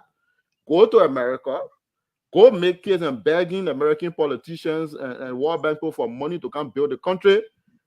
But you have all your own resources. What do you do with it? You buy vehicles with it and you spend lavishly. You're not even able to invest in the right infrastructure, in the right sector. Still, I do development work. The last time I was in Lofa, if you can imagine, in March, I sat down with the then acting chief medical officer at the referral hospital in Lofa, Telewayo. Can you imagine? This guy was the guy informed us that there was the absence of insulin, that one of the patients died because the patient was critical and the patient did not have insulin, which is around $58 in the US or so, maybe for a package. And because of lack of insulin of referral hospital, the patient was. And I compare that we spending $90,000 on a legislator vehicle plus $54 for insulin to save the life of people in hospital. So I think the entire process, the way we do development in this country, And those who provide leadership for our country have done enormous injustice to our country. And we should be very responsible in the way we allocate public resources. So there's a general point I would like to share. And this affects us layers of our society. Look at all different sectors. Yeah. Yep. We talk about so that's my point on the matter. Thank you very much, Ketema. Yeah. Well, look, Stendo, I think the allocation of resources in our country is critical. What you do, even the budget, is a statement of your commitment. If you take money away from schools and put it in discretionary spending or traveling, you basically say you de-emphasize the important, that those people who are in poverty, whose school systems are falling, the bridges are collapsing, the health system is in need of chronic interventions, you should leave them. I think it's an issue of principle. And sometimes you must disagree with even those you say, look, I support this, but I disagree with you. And I think it's a principle stand where you take a stand based on conviction and do that. But also, Stendo, I think that the issue is wrapped around the issue of corruption in the country. The consequences are not as severe as people think. And I think, look, there's something they call basically more of a preventative approach, which is to create a situation where the cost-benefit analysis of someone who is taking resources and creating a condition where people live in poverty and come to run a campaign. But I can tell public servants and public officials, you can use the people in your manipulation, in your greed, but during the elections, they will punish you at the polls. We have seen that. We have seen that across the country. So we know that our people, you can push them around, you can use them, you can manipulate them, because the people would leave from you. They'll walk away and they'll make a statement with their feet, with their voices. They will raise their voices. So I think in the other aspect, let me tell you something, our lawmakers, the legislature is the first branch of government. It's a check on the speed and excesses of the executive branch. But when the lawmakers themselves are nominating people to be appointed in government, how can you be the same guy come to do public hearing and evaluating the guy you nominated? When the lawmakers have the outsized influence on the executive, and when the executive and the lawmakers are saying, how long are you postponing the budget for us? We will sign it. So there's a collision process. So it is informed society where people are more informed, more engaged, and take action. In some countries, they got a ballot initiative. You can recall a representative. You got 10,000 signatures, you got 5,000 signatures, you can recall people back. You do not have to wait for election. So when we build in this mechanism, people will be afraid of the consequences. Look, Liberia is beautiful, it's resource rich. And Jacob will tell you, there's two models. The Bretton Woods institution, the IMF, it is a separate operation. Basically, give me money, I do this. Most developed countries are built on private sector, robust private sectors, creating alternative investment in businesses. Ordinary people driving economies. It's not government. Like he said, in the US, nobody drive government car to bars or to club. Not possible. Because that is not a story. I think it was the a lot of folks running with this thing, Honorable Gray said, and we'll go back to Honorable Gray. He received 4 cars for his 12 years, Ketema. He said he owned them. Imagine Prince Yedo Johnson. He's going to be 27 years in this business. And every car he received, he owned them. A man will have a car dealership. Yombly Kanga Lawrence, 18 years. Imagine how many cars is that? She's going to have a car dealership. I mean, is there anything, Ketema, you remember, or Jacob Jallah, that is in there as a policy, like on a Gray said, that they can own these cars? Because I've never heard this before. Stendo, this would be a policy long time ago, LPA. Have you heard of LPA? Long time ago. So there's if the government can do that, even in the US, there are cars that reach certain level where the president says, I'm going to pay on this car while I'm working in the government. I will take up my salary, this amount of money, and after several times, that's they are not paying for it. They say immediately when they're leaving, they can take it with them free. That's the point I'm making. That is a giveaway. That is wasteful. That's wasteful. It's wasting the resources for those who don't need it already. Have you seen that? Have you seen that policy, Ketema? That's my question. Then we'll go to Honorable Gray. Have you seen that? No. I'm just saying there's an alternative policy to people walking away with car. You can begin to pay on car while you're in government. GSA could arrange that. But to walk away with car is basically a form of basically depriving people. That car can be transformed into a district work, which is in a county by a commissioner, by a hospital assistant, by a hospital administrator, by a family center, by a training center, by an educational superintendent in Nimma County, in Bonkanda that can be used. But there's no system in prison. That's a good takeaway here, and I want to say to all of you, let me bring in Kev Hassan, then we'll bring in Honorable Gray. Honorable Gray, that's a good takeaway. You just give us information that is so shocking. A lot of people saying, yes, when the people talk, I so respond. But if you let everybody talk and you give me 1 minute, it will be unfair. Honorable Gray, the question I'm going to... No, but then he spoke first. We just following after he speak. Oh, he already spoke. We just responding to different argument. Honorable Gray, I will ask you a question that you can incorporate that. You can incorporate that. One of the things I just laugh here. Anton, did you say, but my girl Youngly will own car dealership? They kind of if what Brett is saying is true, then we should start opening a car dealership shop for all these people. Car dealership. You got Prince Johnson, 27 years he coming to. That's a big car dealership. You got Yombi Kanga Lawrence, 18 plus years. That's a big car dealership, and that's true. Okay, so Honorable Gray, let me ask you this: there's up budget spending by this government, right? Let's go into that. You know, we've been going back and forth with your car and other things, but I want you to go into our budget spending. And part of that of budget spending, there's 100,000 for the president package change. That's something that he put in a packet. He want to go down to McDonald's in America. He can do it anywhere. 100,000 package change. And you've been in the house, and you took part in budgets, in passing of budget, recast budget, whatever you took part in them. Please explain to Liberian people about the off-budget spending from this government. $2-something million miscellaneous. Nobody know. Nobody know where that money going. $2.something million. Blah. It just went. Please talk about it. You know, that's what I said when I said the incompetence nature of the government and the disastrous calamity. The first thing here is that you don't need to send them to school to understand that there is something called supplementary budget and there is something called recast budget. If for any reason the executive deems it necessary that the 15 plus million that is spent of budget spending, if they thought in their wisdom that they needed some urgency to have used 15 million United States dollars, they were presented a supplementary budget to the legislature.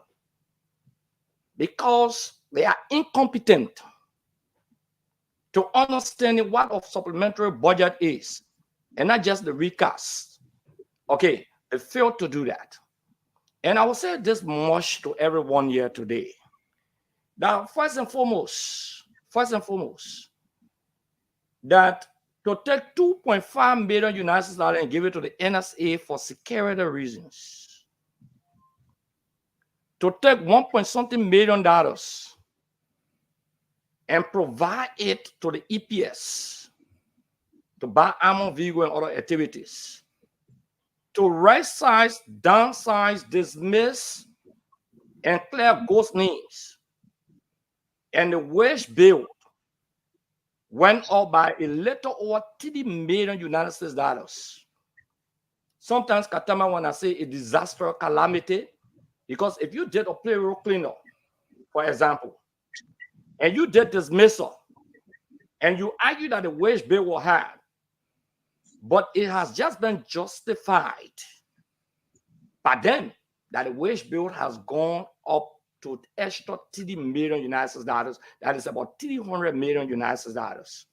So why did you downsize? Why did you dismiss people? Where is the money going when the money has increased? Who getting that pay? That's the question of failure on a policy issue. The next thing here is that You run it behind other people from the past administration for NSA using money, for EPS using money, and you said that it was not budgeted for, off budget spending. What moral standing do you have to run after other people when you're committing a crime that you accuse other people of committing? What moral standing do you have? That's where I come from. Okay? So this recast budget, I can say to you for sure, I didn't expect the legislature to reject the recast budget. I didn't expect that. The reason is simple. Because a majority group of lawmakers are agreed that they're going to pass the recast budget. The executive did some work behind the scene. They are agreed. The speaker is there to preside, or the deputy, the pro tem, they are all there to preside. Okay? But the vote is taken on the floor of the legislature. Katama struck a very important point, and I don't want to lose on that. Katama says something very important, extremely important. And Jacob Jallah also reiterated that. Do I agree that the issue of the vehicles are waste in government? Yes, I agree with that. I don't disagree. Did I raise issue about that before? On early in the administration, I raised issue about that.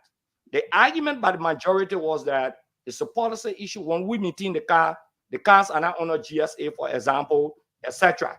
So we maintain the car. So when we leave in the car, goes to all. So my argument, Katama, was why can't we put the cars on the GSA for purchasing? We ain't see nothing like that. You know, make any of the arguments. Someone's telling me that it's not a policy issue. They say you are in error right now. You cannot show that policy on the show. Don't say it's not a policy issue. Well, show us the policy. Show us the policy. It's not a thing between two of us. It's not a debate. It's a general issue. We're talking national issue here. Well, show us the policy. You walk away with four cars, and you say it's a policy. Show us the policy. You cannot make this show about Akaro's grade. Okay? It's about Akaro's grade. You choose to be the guest. So it's about you. I'm responding to what the guy says. So stand on, give me time. You ask your question, your time coming. Okay? So I'm saying that. Ketema, let the man show us the policy, Ketema. The man is trying to circumvent the conversation. Start interrupting, man. Stop playing the trick with me. I don't know whether he's supporting. So let's finish talking. But you see, there's something Jacob and Katama said that is very important. Okay? And my argument was that, okay, we're meeting it. But then the counter argument was, look, the GSA, according to many of our colleagues, the executive will play politics the day your car's poor and you're critical on the executive. They will not face your car.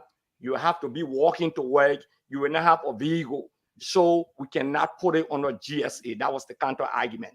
Instead of waste, Katama and Jacob, I concede to that. You raise another issue about the issue of education, taking money from education. Our administration did not take money from education.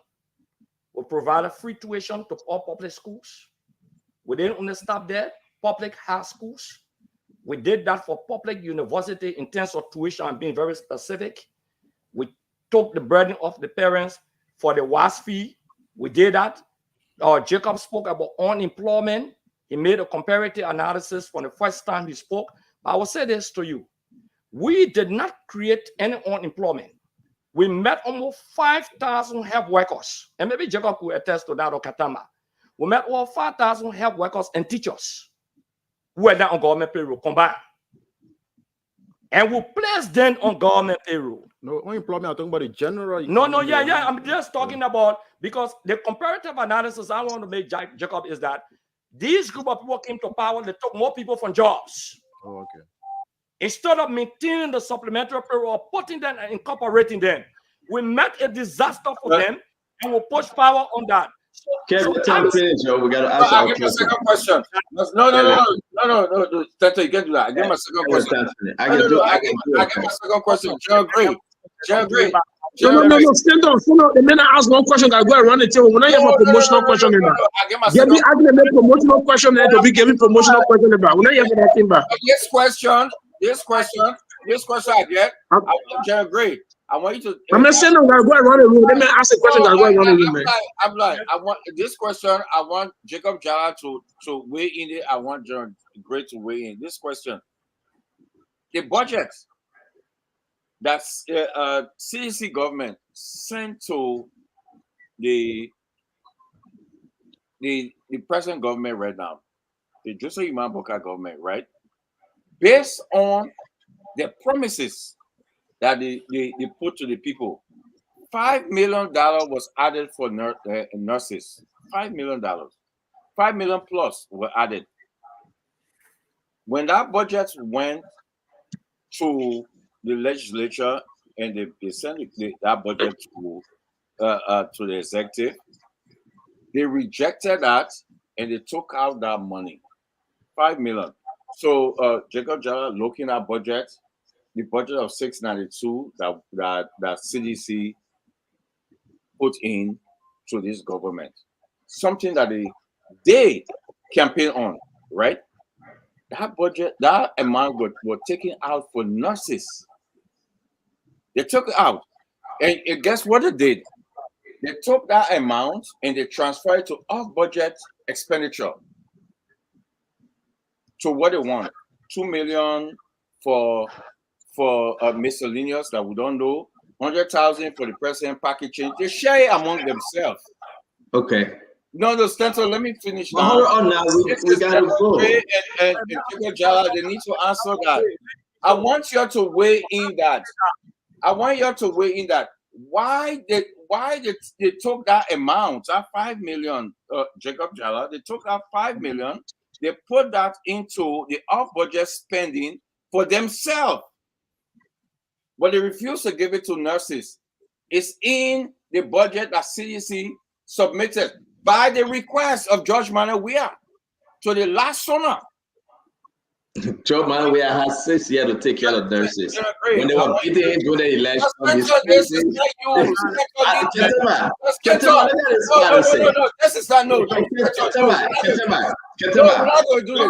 has 6 years, right? George Manawia has 6 years to take nurses and teachers, right? In the last 3 months, he's squeezed. Stop yelling, man. Stop yelling. Calm down, man. Stop yelling, man. No, stop yelling. They will answer your question. Stop yelling. Relax. Calm down. Don't be afraid. We got answer. Are you Jallah here? Yeah. Hold on. Calm down. Ketema, right? Yes. Ketema. You said it right. They may give all the sweet question for a car's going to skip the mean one. That's how it's but don't read a long time. 5 years, 6 months to take care of nurses and teachers and take care of the whole goddamn country. He did it. That in 3 months coming to lose the election. Yeah, Jeremy, in 3 months coming to lose the election, then they squeezing something and say $8 million for nurses. I ask a serious question here, man. There is nothing in the law called policy.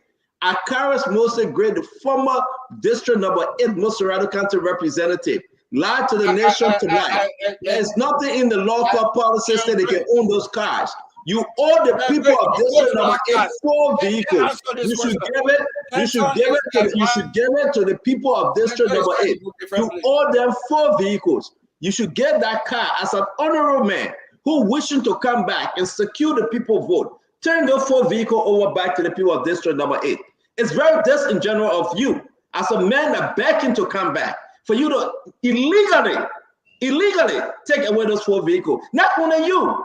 All the lawmakers are going home with a vehicle and opening the car garages. It's illegal. This is the worst you guys can do to the Liberian people. Seriously, you got to get the people car back. Let me respond quickly. Then you got Kev Hassan talking about $5 million. We are putting budget. That's a distraction. Let me respond. So what we? Yeah. Akaris going to speak on Kev's question, then we'll come to you, Abdullah. Because you Kev, I don't know what Kev on. I don't know why you. Okay. I'll mess with it, man, already. Go ahead.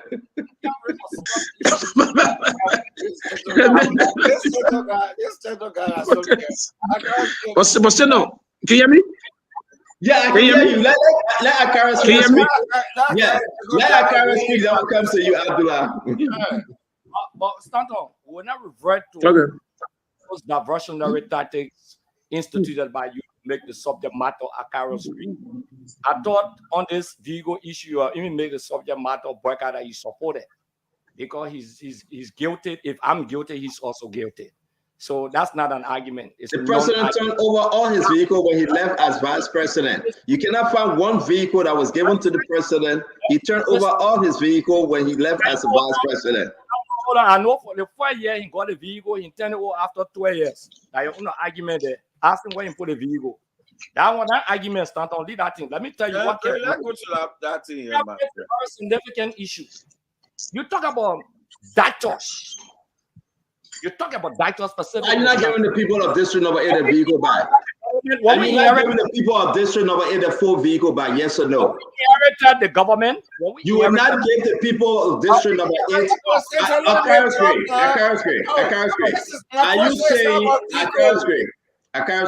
let's be on record. Are you saying to the people of district number 8 that you will not give them the full vehicle that you took away illegally? You will not turn it back. Is that what you are saying? I'll answer the question when I finish with keep question. Okay, thank you. Thank you. I'll answer the question. Now, Stanton, the first thing you keep raising a very significant issue and don't run away from that. When we talk over, medical doctors were making big, you see, talking to United Party people, medical doctors were making $700. That's what they were making when we took over. When we made sure that we took medical doctors paid to over $2,000 United States dollars. You don't even know that. Maybe Jacob and other people work on the budget. They were doing some consultancy on other issues. Maybe they can attest to that. We increased medical doctors pay from $700 to over $2,000 United States dollars. We didn't stop there. We committed ourselves at a point in time for the other health workers who even put on government payroll. They were not on government payroll and we put them on government payroll. What's the argument? Teachers were not on government payroll and we put them on government payroll. We knew that we put them on government payroll, we need to stay increased. So give us a question about the budget. The budget year has changed. The budget year now is from January to December. The budget year was changed to meet up with international budget years, many countries around the world. So because of that, the budget was presented, like this president will present a budget by October, they should be presenting the budget. For it to be passed, that means that the budget for 2025. So when President William presented the budget, okay, we didn't act on the budget immediately because we thought that when the new government comes to power, the government will have some priorities. So when the new legislature took over, they took that budget and the executive called for the budget. It was recalled because they had their own agenda called the arrest agenda. They recalled the budget, the executive, and they represented their budget. And what Keith is saying that in that budget that they represented, they had taken off $5 million United States dollars that should increase the incentives for health workers that we put on payroll. Instead of increasing the incentive for health workers that we put on payroll, your government, your Joseph Boyka government that is supporting Stanton, they health workers, they did not put them on payroll. They were under a fund called the Farah Fund. Maybe other people know better than that. So we said, no, these people cannot be languishing around. Whether they supported the CDC or not, we put them on payroll. So we then started taking care of them 3 months out of our government. From the day that we took power in the first year, we incorporated them. Thank you. On the issue of the vehicle, let me answer you. If Joseph Boyka turned his vehicle in the first year that he became vibrant in the Republic of Liberia, if Joseph Boyka turned those vehicles in now, I would turn all 4 of my vehicles in. Ketema, please go ahead. We'll go back to Jacob Jallah, folks. We got a few more minutes to end the show. Again, Ketema, please go ahead. Talk about the question. Yeah, Jacob. Kev, I'm begging you, Kev, don't do this. Kev, don't do this, man. Kev, don't do this. Don't do this. Don't go Kev, that question. Kev, Sendo, are you gonna please manage the main brother too? Please manage Kev, you brought on the show here. We're having a good show. You say Kev will come. Kev now you're just disrupting the show. You tend to like You're trying to go for. I'm extending. Let me talk. I'm begging you. Let me talk, man.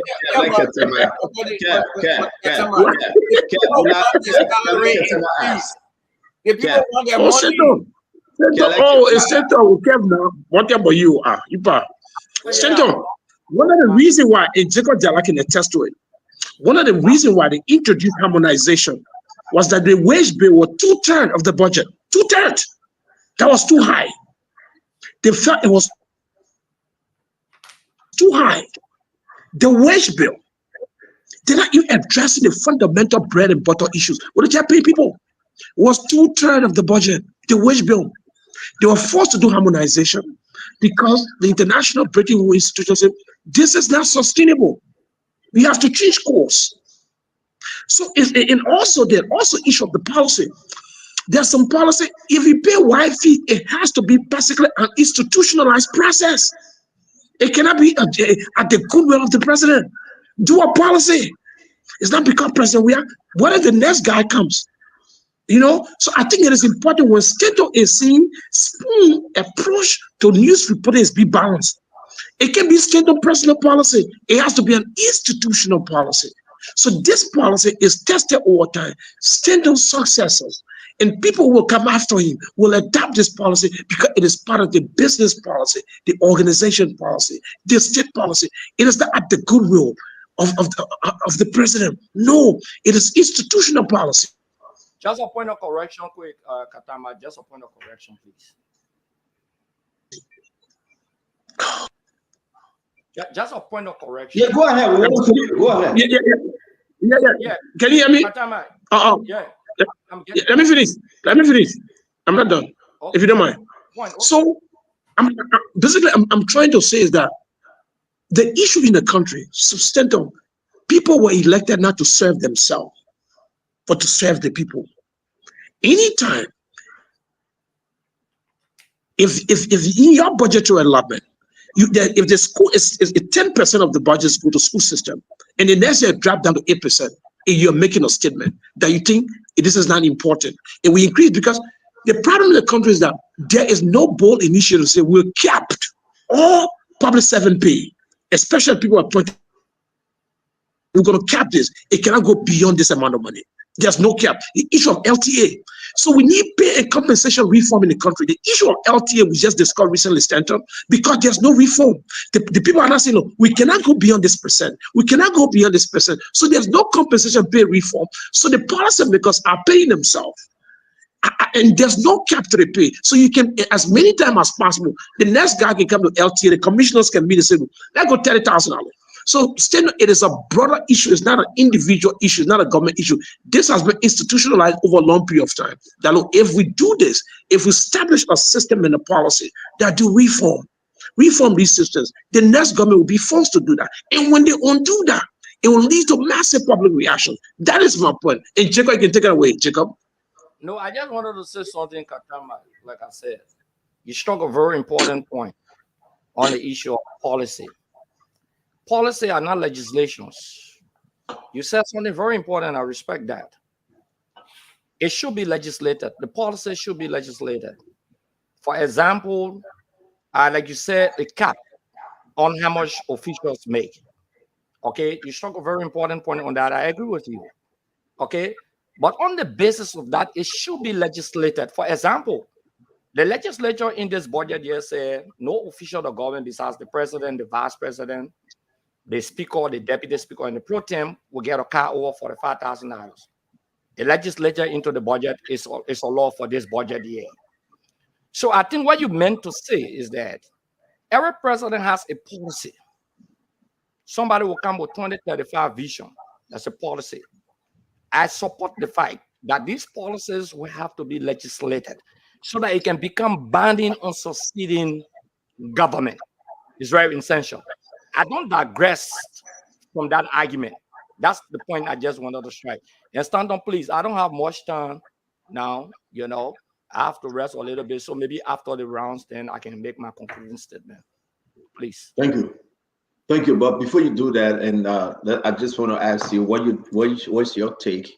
Let's go now. Yeah, I just want to squeeze it in, Jacob and Khan. And I know that you still owe us that policy, something that would never exist. You cannot post it. I want to tell the Liberian people that you owe the people of District Number 8 full vehicle, including Mercedes or Tahoe. And it's important that you speak to the people of District Number 8 to turn in those vehicles. What you make about the overall UNGA trip by this president? As a citizen of Liberia, I want you to comment after Jacob Jallah, please, because you will be leaving soon. Yeah. Okay. You want me to comment now? No, after Jacob Jallah, sir. Yeah. Okay. Okay. Yeah. So I will make a point or two very quickly about the budget process as a country. And maybe my views about this is a bit radical, but I will have to say it. I don't think we are serious as a country. And evidence of that can be displayed on how we invest and spend our resources as a country. I mean, and this is a common principle everywhere, even on the household, on the family level. You know, the statement goes, you know, you put your mouth, you know, where your heart is. So how do we expend public resources here and there? If you look at the full structure of the budget, and if you look at the structure of the Liberian budget, it has largely maintained a same structure with only this and that degree of variation from year to year, but the overall logic around the budget has remained the same for the past maybe 20 years. Even from Ellen Sirleaf's time, 12 years, to the CDC time, and now even the new budget. If you look at our expenditure items, the places where we make the investment of public resources, you will see that a lot of resources that should be going into real sectors, into real investment areas, whether it's agriculture, whether it's road infrastructure, whether it's electricity infrastructure, whether it's ports infrastructure, whether in the right areas that will create multiplying effect across the economy, we are not serious about investing or committing public resources to those areas. Most of our resources go into servicing and paying for the rotten bureaucracy that is not able to be efficient and productive enough to grow the country. And if we want to grow as a society, and the typical example can be heard here, Stanton. When we talk about employment across the economy, most of Liberian public officials always talk about government employment, nurses, and all of that. I mean, it just shows how narrow-minded we are as a society. When we talk about employment across the economy, we're not talking about those, because employing has to have workers, nurses, and teachers should be a given. The government has that responsibility. It should not even be part of the discourse around that, because that thing should happen anyway.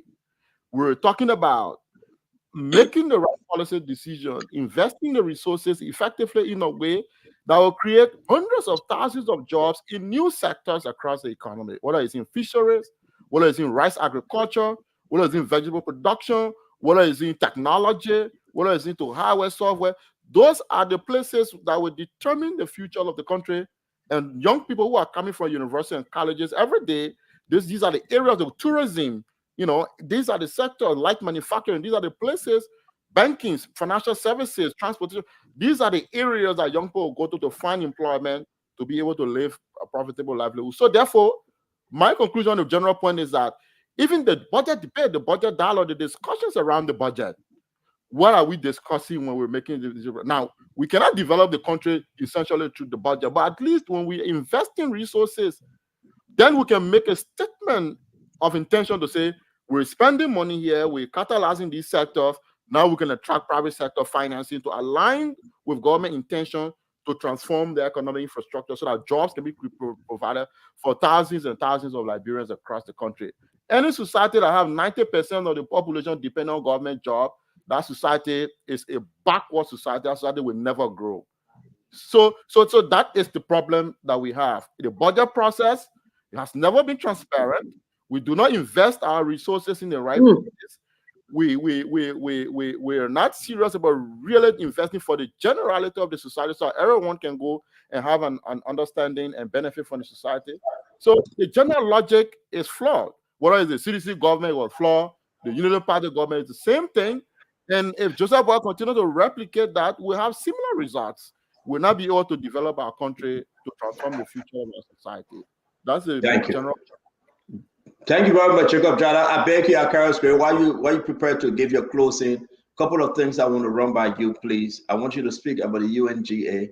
I want you to speak about Samuel Twe return to the country and his fiery statement yesterday. And please, the fall march of the CDC comeback. Make your case, sir. Basically, let me just close on this because I got to be home now by now. The UNGA program is a usual thing by every president.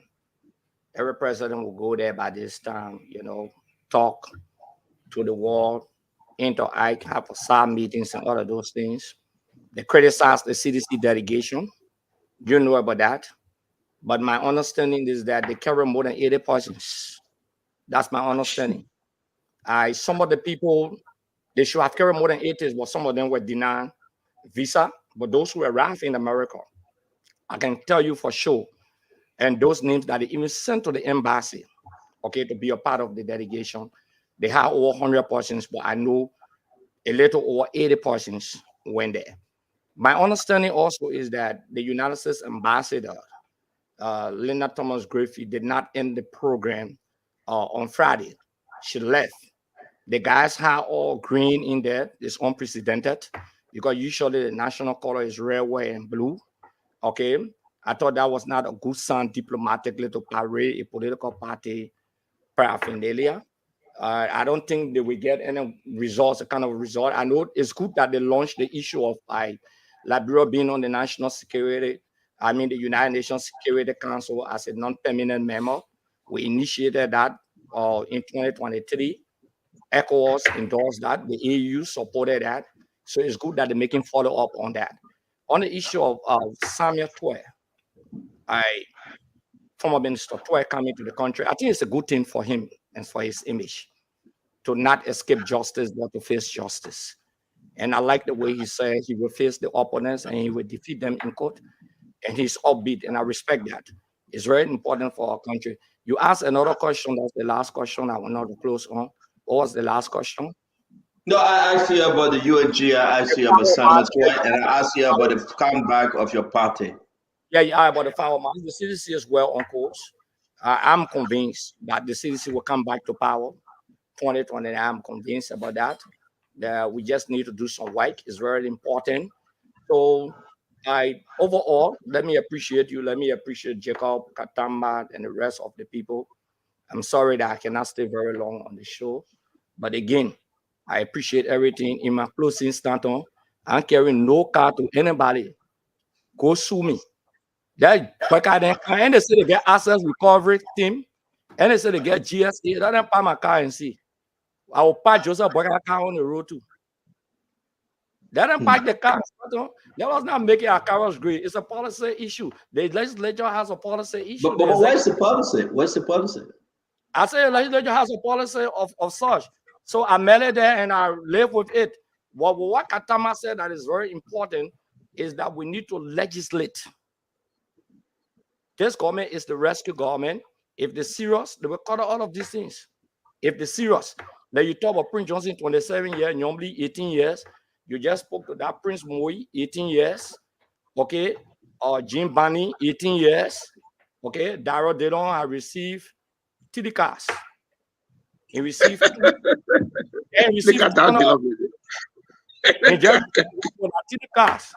The other man in my district received a car, and so he received a car, they took the money and saying he will buy a car below the standard.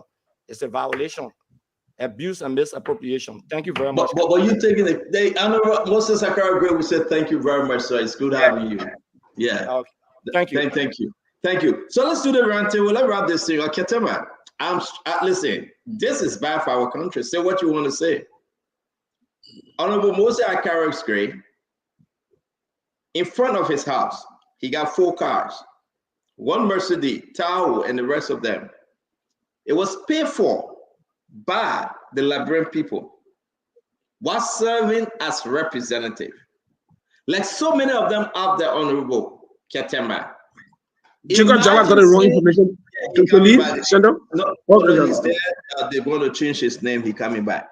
Okay, Imagine, okay. imagine looking from Prince Johnson house for 27 years. He's going to be having 9 cars.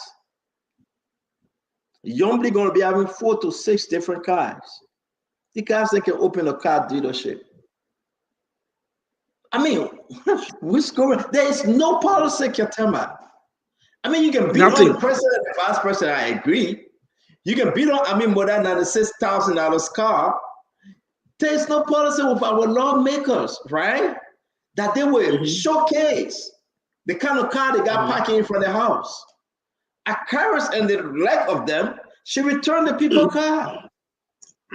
They should return the people cars. And Liberian people should get mad because of this. Ketema? Yes, instead of, there's a difference between legislating thing and policy. Legislation can look at bigger issue.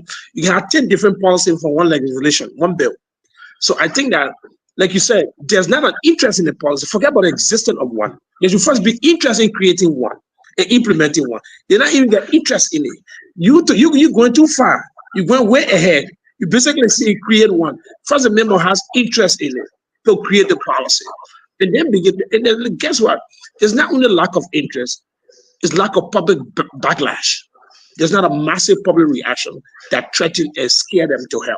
So I think they feel that, look, we can do whatever we want, whenever we want, with all the resources at our disposal. They basically write the budget. They can say this is what we want. They pass it into law. The president signs.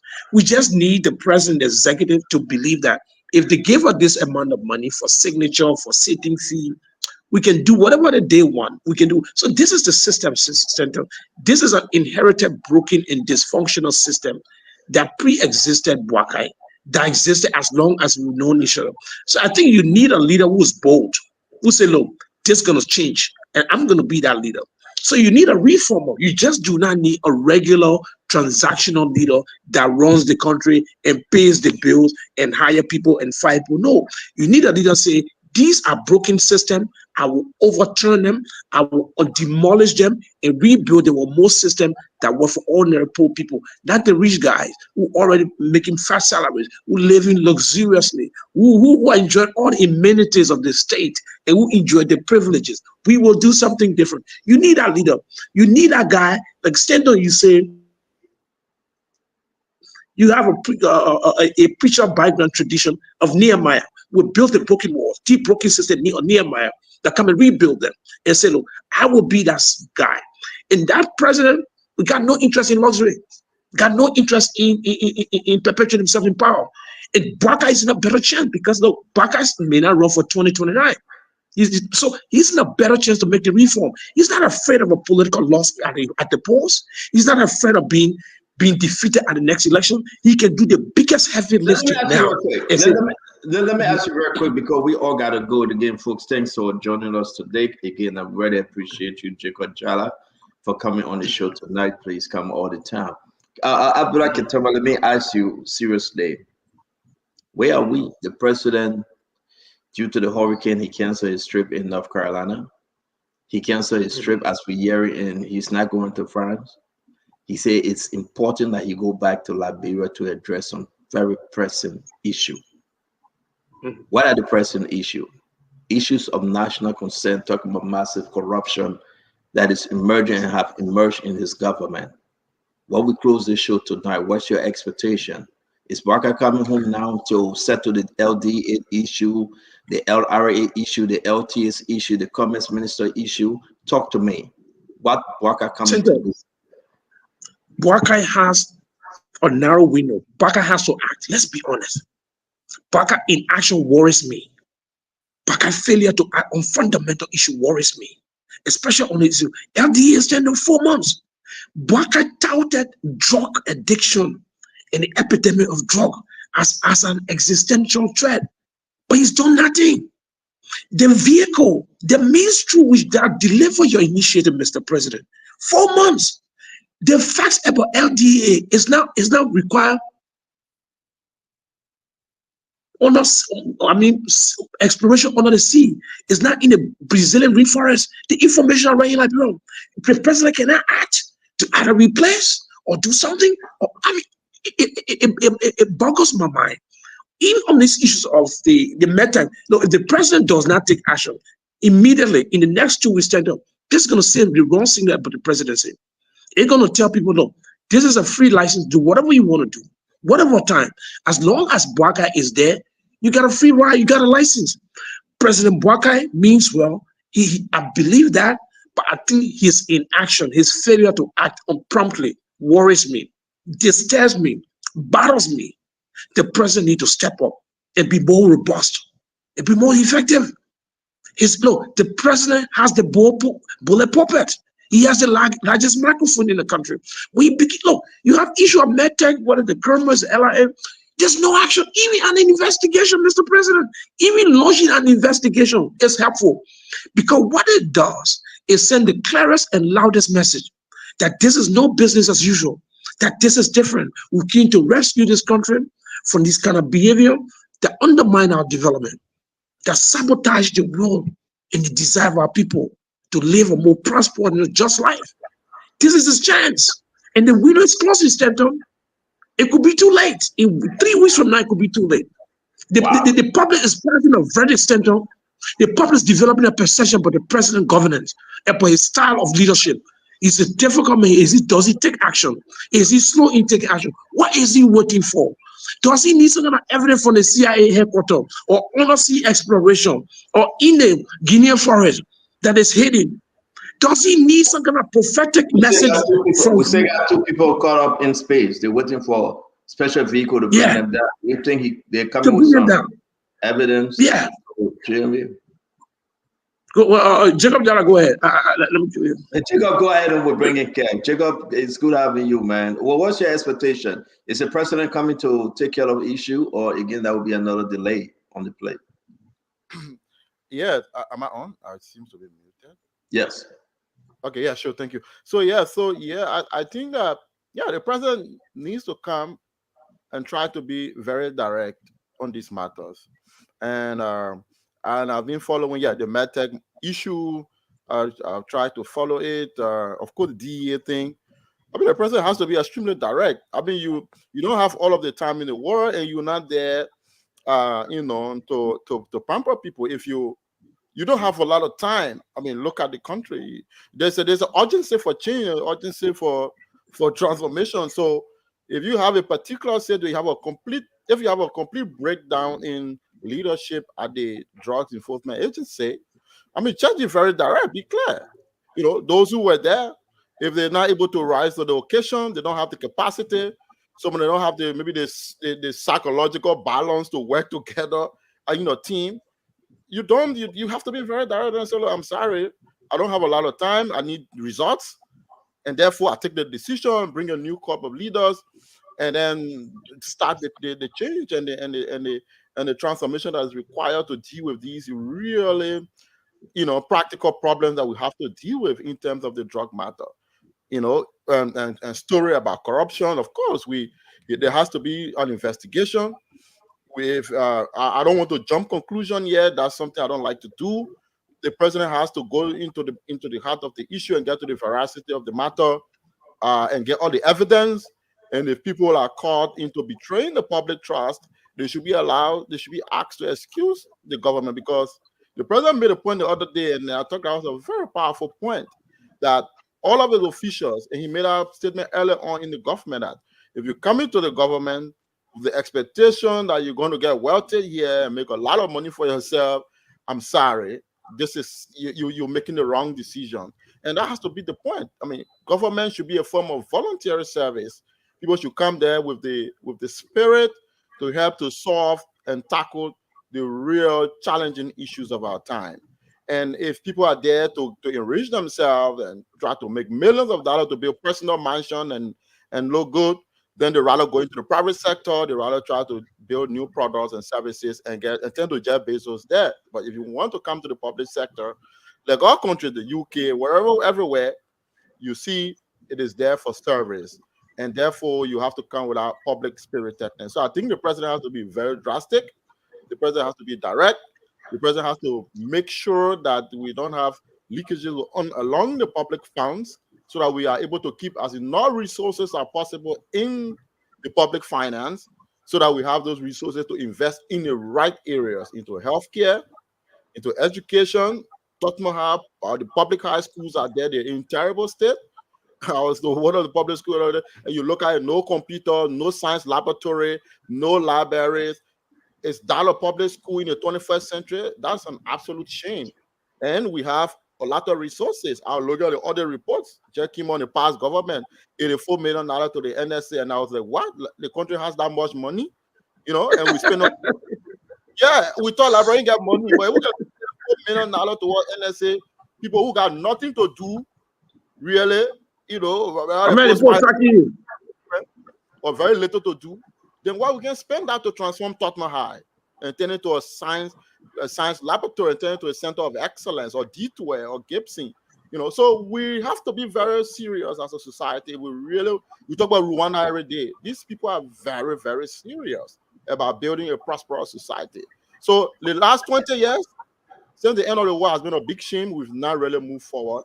And I think, you know, Baka has an opportunity to take a new radical transformative role, and I think and I don't want him to miss that opportunity over this year. It will be a shame if you were to miss the opportunity to really set this country on the path towards real genuine transformation. The last 20 years have been a missed opportunity.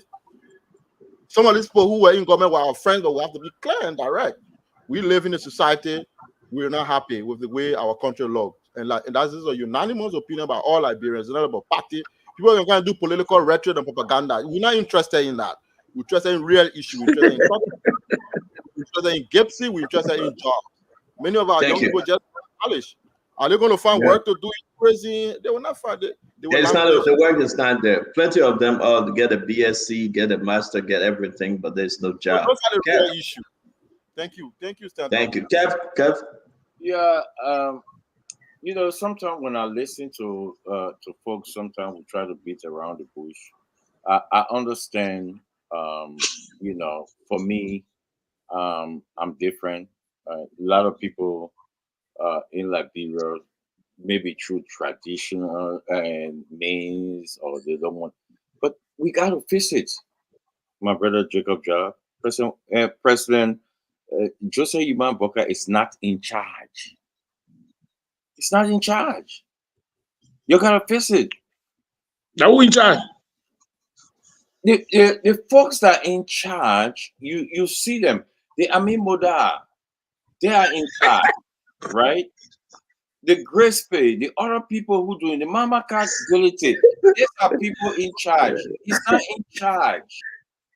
You're giving credit to Joseph Iman Boka, and you're saying, oh, maybe when he come, he will do this. Let me tell you guys this.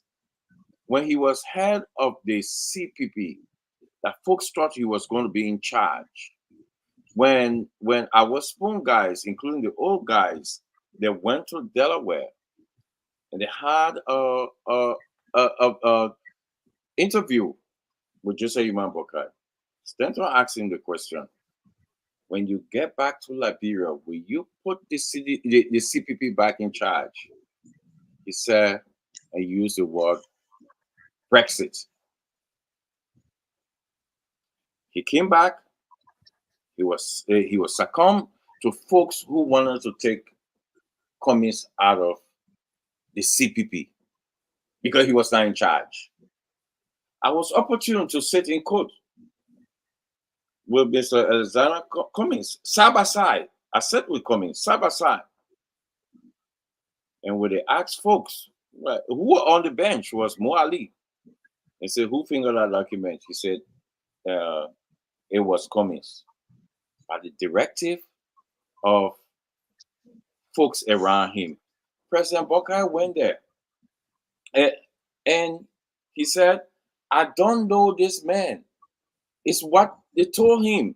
Why he knew Cummings from MC back in the days. But he said, I don't know this man. He's being controlled. He's being controlled. Look right now at the DEA. He cannot come out. We're talking about something that he ran. And he talked about stuff at the UNGA that he is not even doing. Talk about drugs, talk about this, talk about things. Up to this day, he cannot make a decision. He's very indecisive. He's an indecisive president, and Liberia don't need that. And we have to speak to that.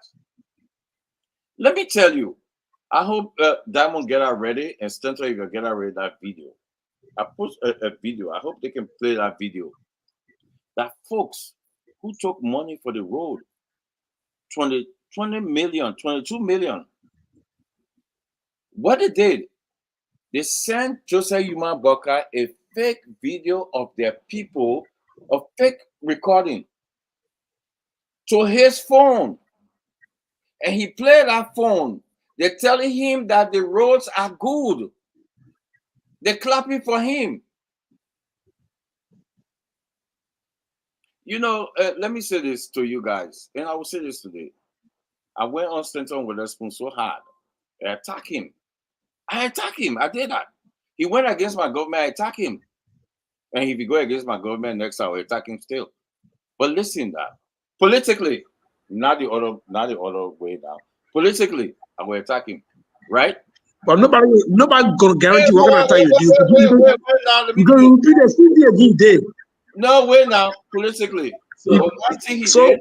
So be clear now. You were attacking me again by lying on me again and lying on the system.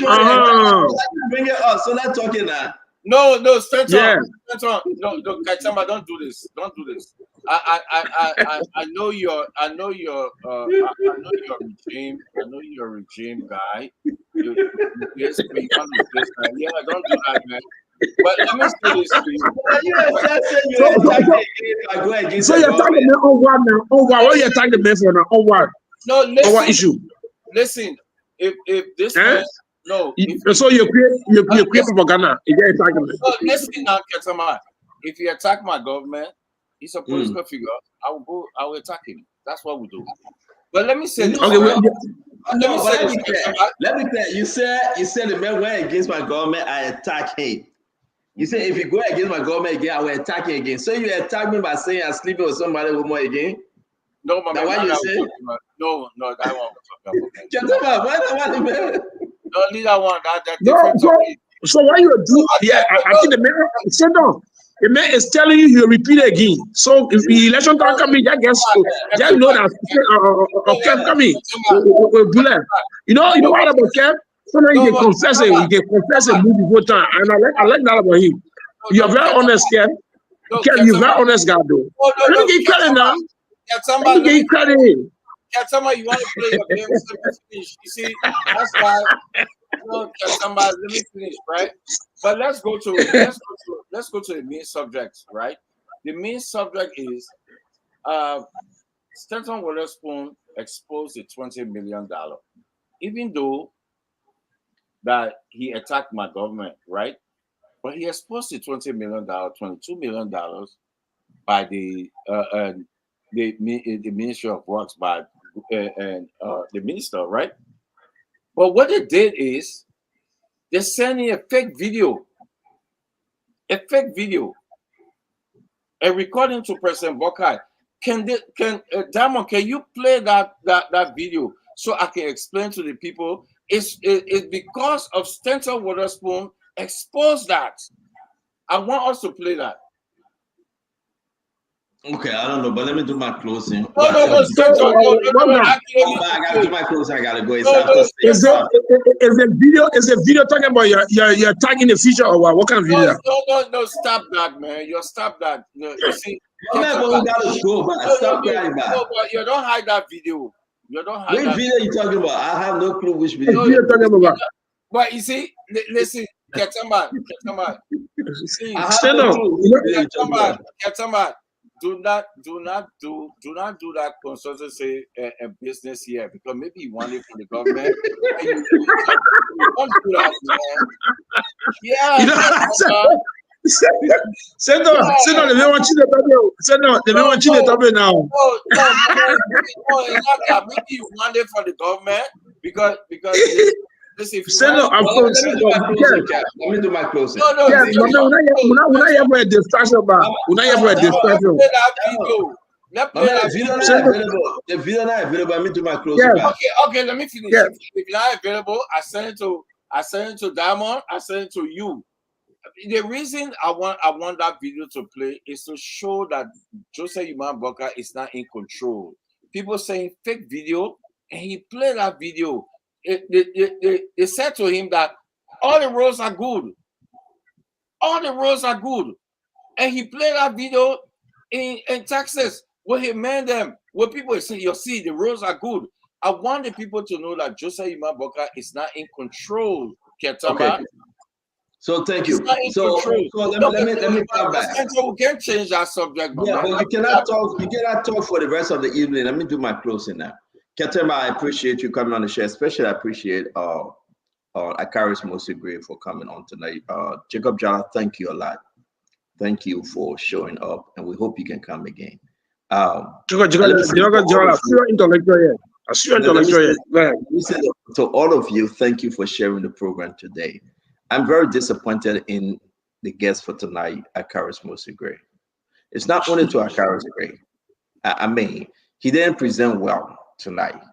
This was one of his bad presentations. His very, very bad presentation. I hope next time he can. I think he's sick. Yeah, he said he's not feeling well.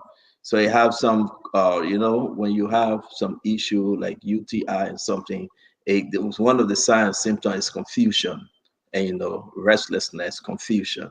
So my man, you do your closing. Let me do my closing. You tell me, say my president is not in charge. Let me do my closing. So at the end of the day, I want to say to all Liberians out there, this was one of the weakest moments of Honorable Akaris Mosigre. He will not present a policy statement authorizing him to keep the 4 vehicles. This is not only about Akaris Gray. This is about those lawmakers that if you open the garage or you go stand in front of their homes, right, they are storing those vehicles. You can count on your finger. Prince Johnson got 9. Thomas Fowler got 6. James Barney is running into 7. Darius Dillon is running into 3 or 4. You get Yomdi Kanga tapping 6. We can do the math. This is horrible for our country. You were given 45,000 every 3 years, or take a vehicle worth 45,000. And you turn around to take the video home with you. But then you come back to the people again and say, send me back there again. I want to represent you. The 4 vehicle you gave me is not enough. I need 2 more vehicles again. Send me back there. We are not stupid Liberian people. Those lawmakers that walk away and take, people should step up and demand them to pay for it. Even the one that there. Say the one that you get is old, give it back to the government, and keep the new one they gave you. I mean, this is embarrassment for our country that is so poor. But we're begging the IMF to give us 210 or 209 credit loan. And we sit and use part of that money and put it in the budget and say, yes. This is embarrassment, folks. And we will speak to this again tomorrow on Spoon Talk. How dare Akaris Mosigre to take the people vehicle, 4 of them, district number 8, is crying. They don't even have fitting toilet, public latrine. But Akaris Gray keeping 4 vehicles worth 180,000 United States dollars. 180,000 United States dollars. He can give any wish one to anybody and say, use it and bring it back. Go to Prince Johnson. He got 9 of them. They will be there 1, 2, 3, 4, 5, 6, 7, 8, 9. Go to James Barney. Are these rescue folks? Go to Youngblee. Will you, Jeremiah Combs, from representative to senator, where are the vehicles before becoming a vice president? What did he do with them? What is he doing with them? Go ask some of them. They are giving it to the girlfriends and the boyfriends as a gift. We will speak to this issue, and the Liberian people need to know. It's wickedness. There's no policy, nothing. The GSA got a buyback program, but there's nothing. Look at the light alone. The buyback program, somebody cost the attached to the car, man. Expensive car, they say like Fernando, but go ahead. It's nothing. But these guys, they cannot speak. They would take the 45,000 or the vehicle of its equivalent and give it to the girlfriends, and give it to the sons, and give it to the daughters, and give it to the boyfriends. And they look in the eyes of the Liberian people and say, yes, I will use you. Edwin Snow, how many vehicles he got? Do you think they got any moral right to come back and beg for your vote? To give them additional 3 or 4 vehicles? Are you cuckoo? We read a book, One Flew Over the Cuckoo's Nest. But don't be cuckoo and don't be the net. It's embarrassing to the cause of Liberian. For every time we have a show, we do a little takeaway. And Akara's great said it. There's a policy, there's none. Let name all the lawmakers are running again. No. Let me finish that. I don't know your question. I will not answer your question. I just want you adding. I answer your question. Why Joseph Boka is signing the budget of the 45,000? Why is he signing to that budget? Can you add that to your Thank you. I'll revert to your question tomorrow. And again, let me say this. It is important for every Liberian to know that these guys are using you. They are using you, my friend. How can a former representative that begging the people of District Number 8 say, I won't come back?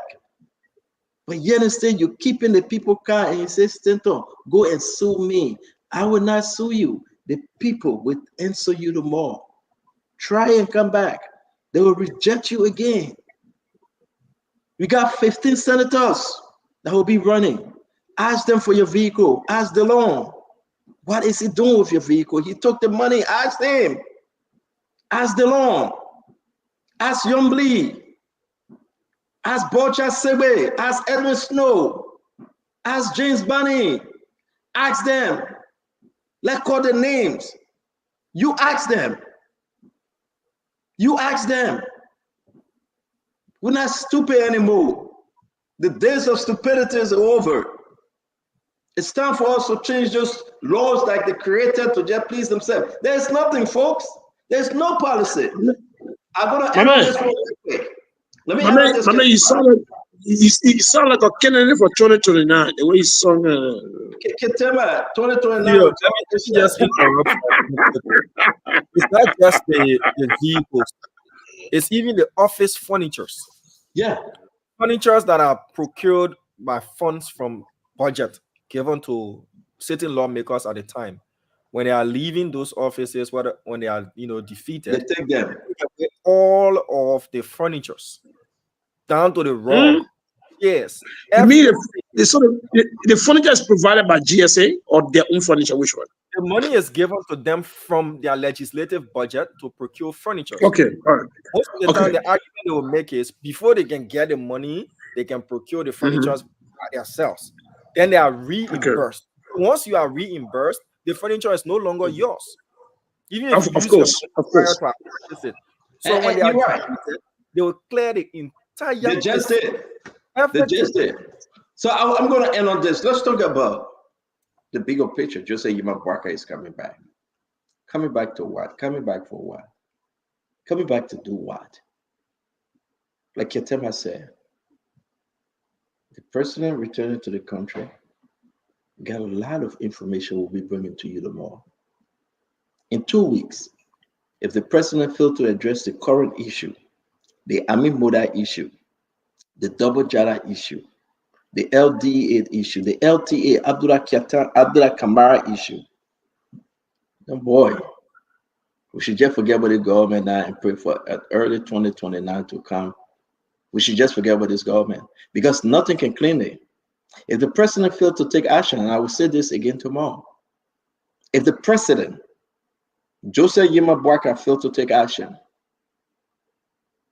whether he will suspend pending investigation, whether he will dismiss, or whether he will be quiet, something got to be done, something got to be said. If none of these things, nothing whatsoever, the Unity Party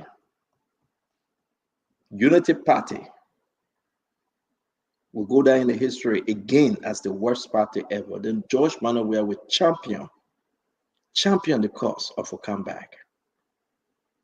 To make George Manawea an everlasting history, Jose Iman Boakai got to persecute what just happened with Ami Model.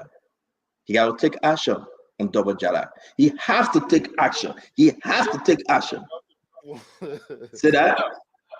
No, I'm saying if Joe flops, we can't go back again to come back. We got to move on, and the country got to move on. I agree with you, but you get chances of a comeback.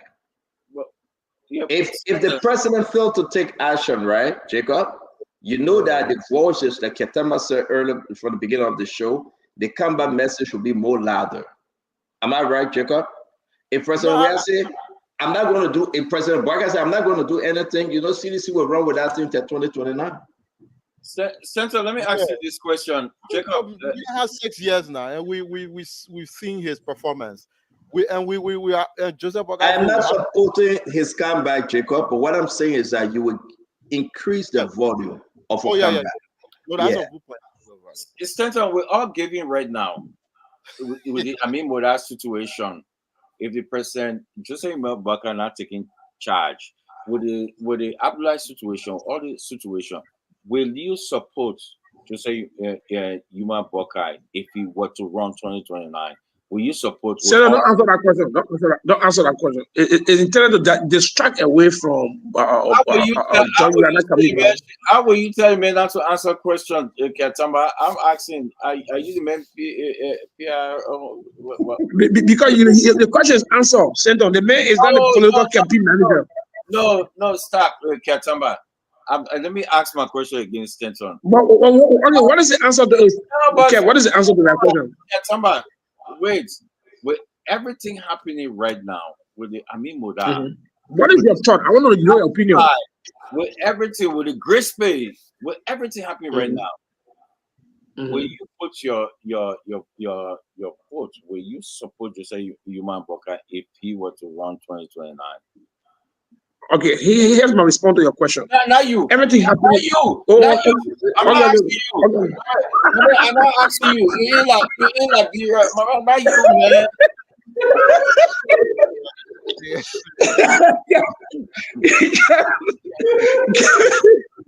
Can we go? Not you. I'm not asking you.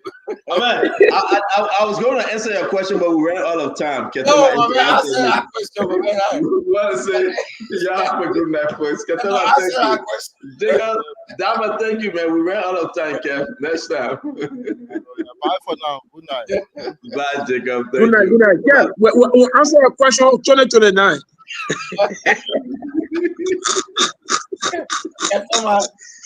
Instead of the mail selling trap for you to change the topic, you're selling trap. You're a rich collaborator, man. Dama kind of show. Folks, thank you. Have a good night. Good night, guys.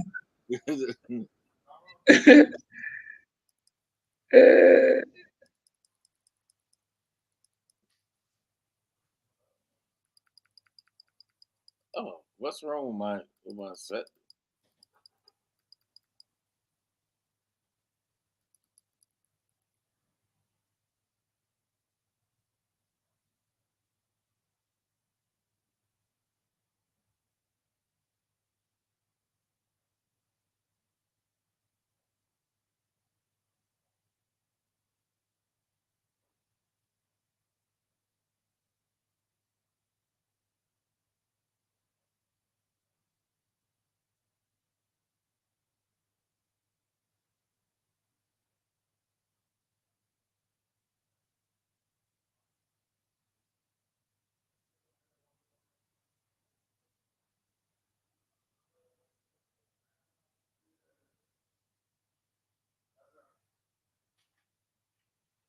Are you in studio? Right now, I can hear you. Yeah, kind of. I gotta go.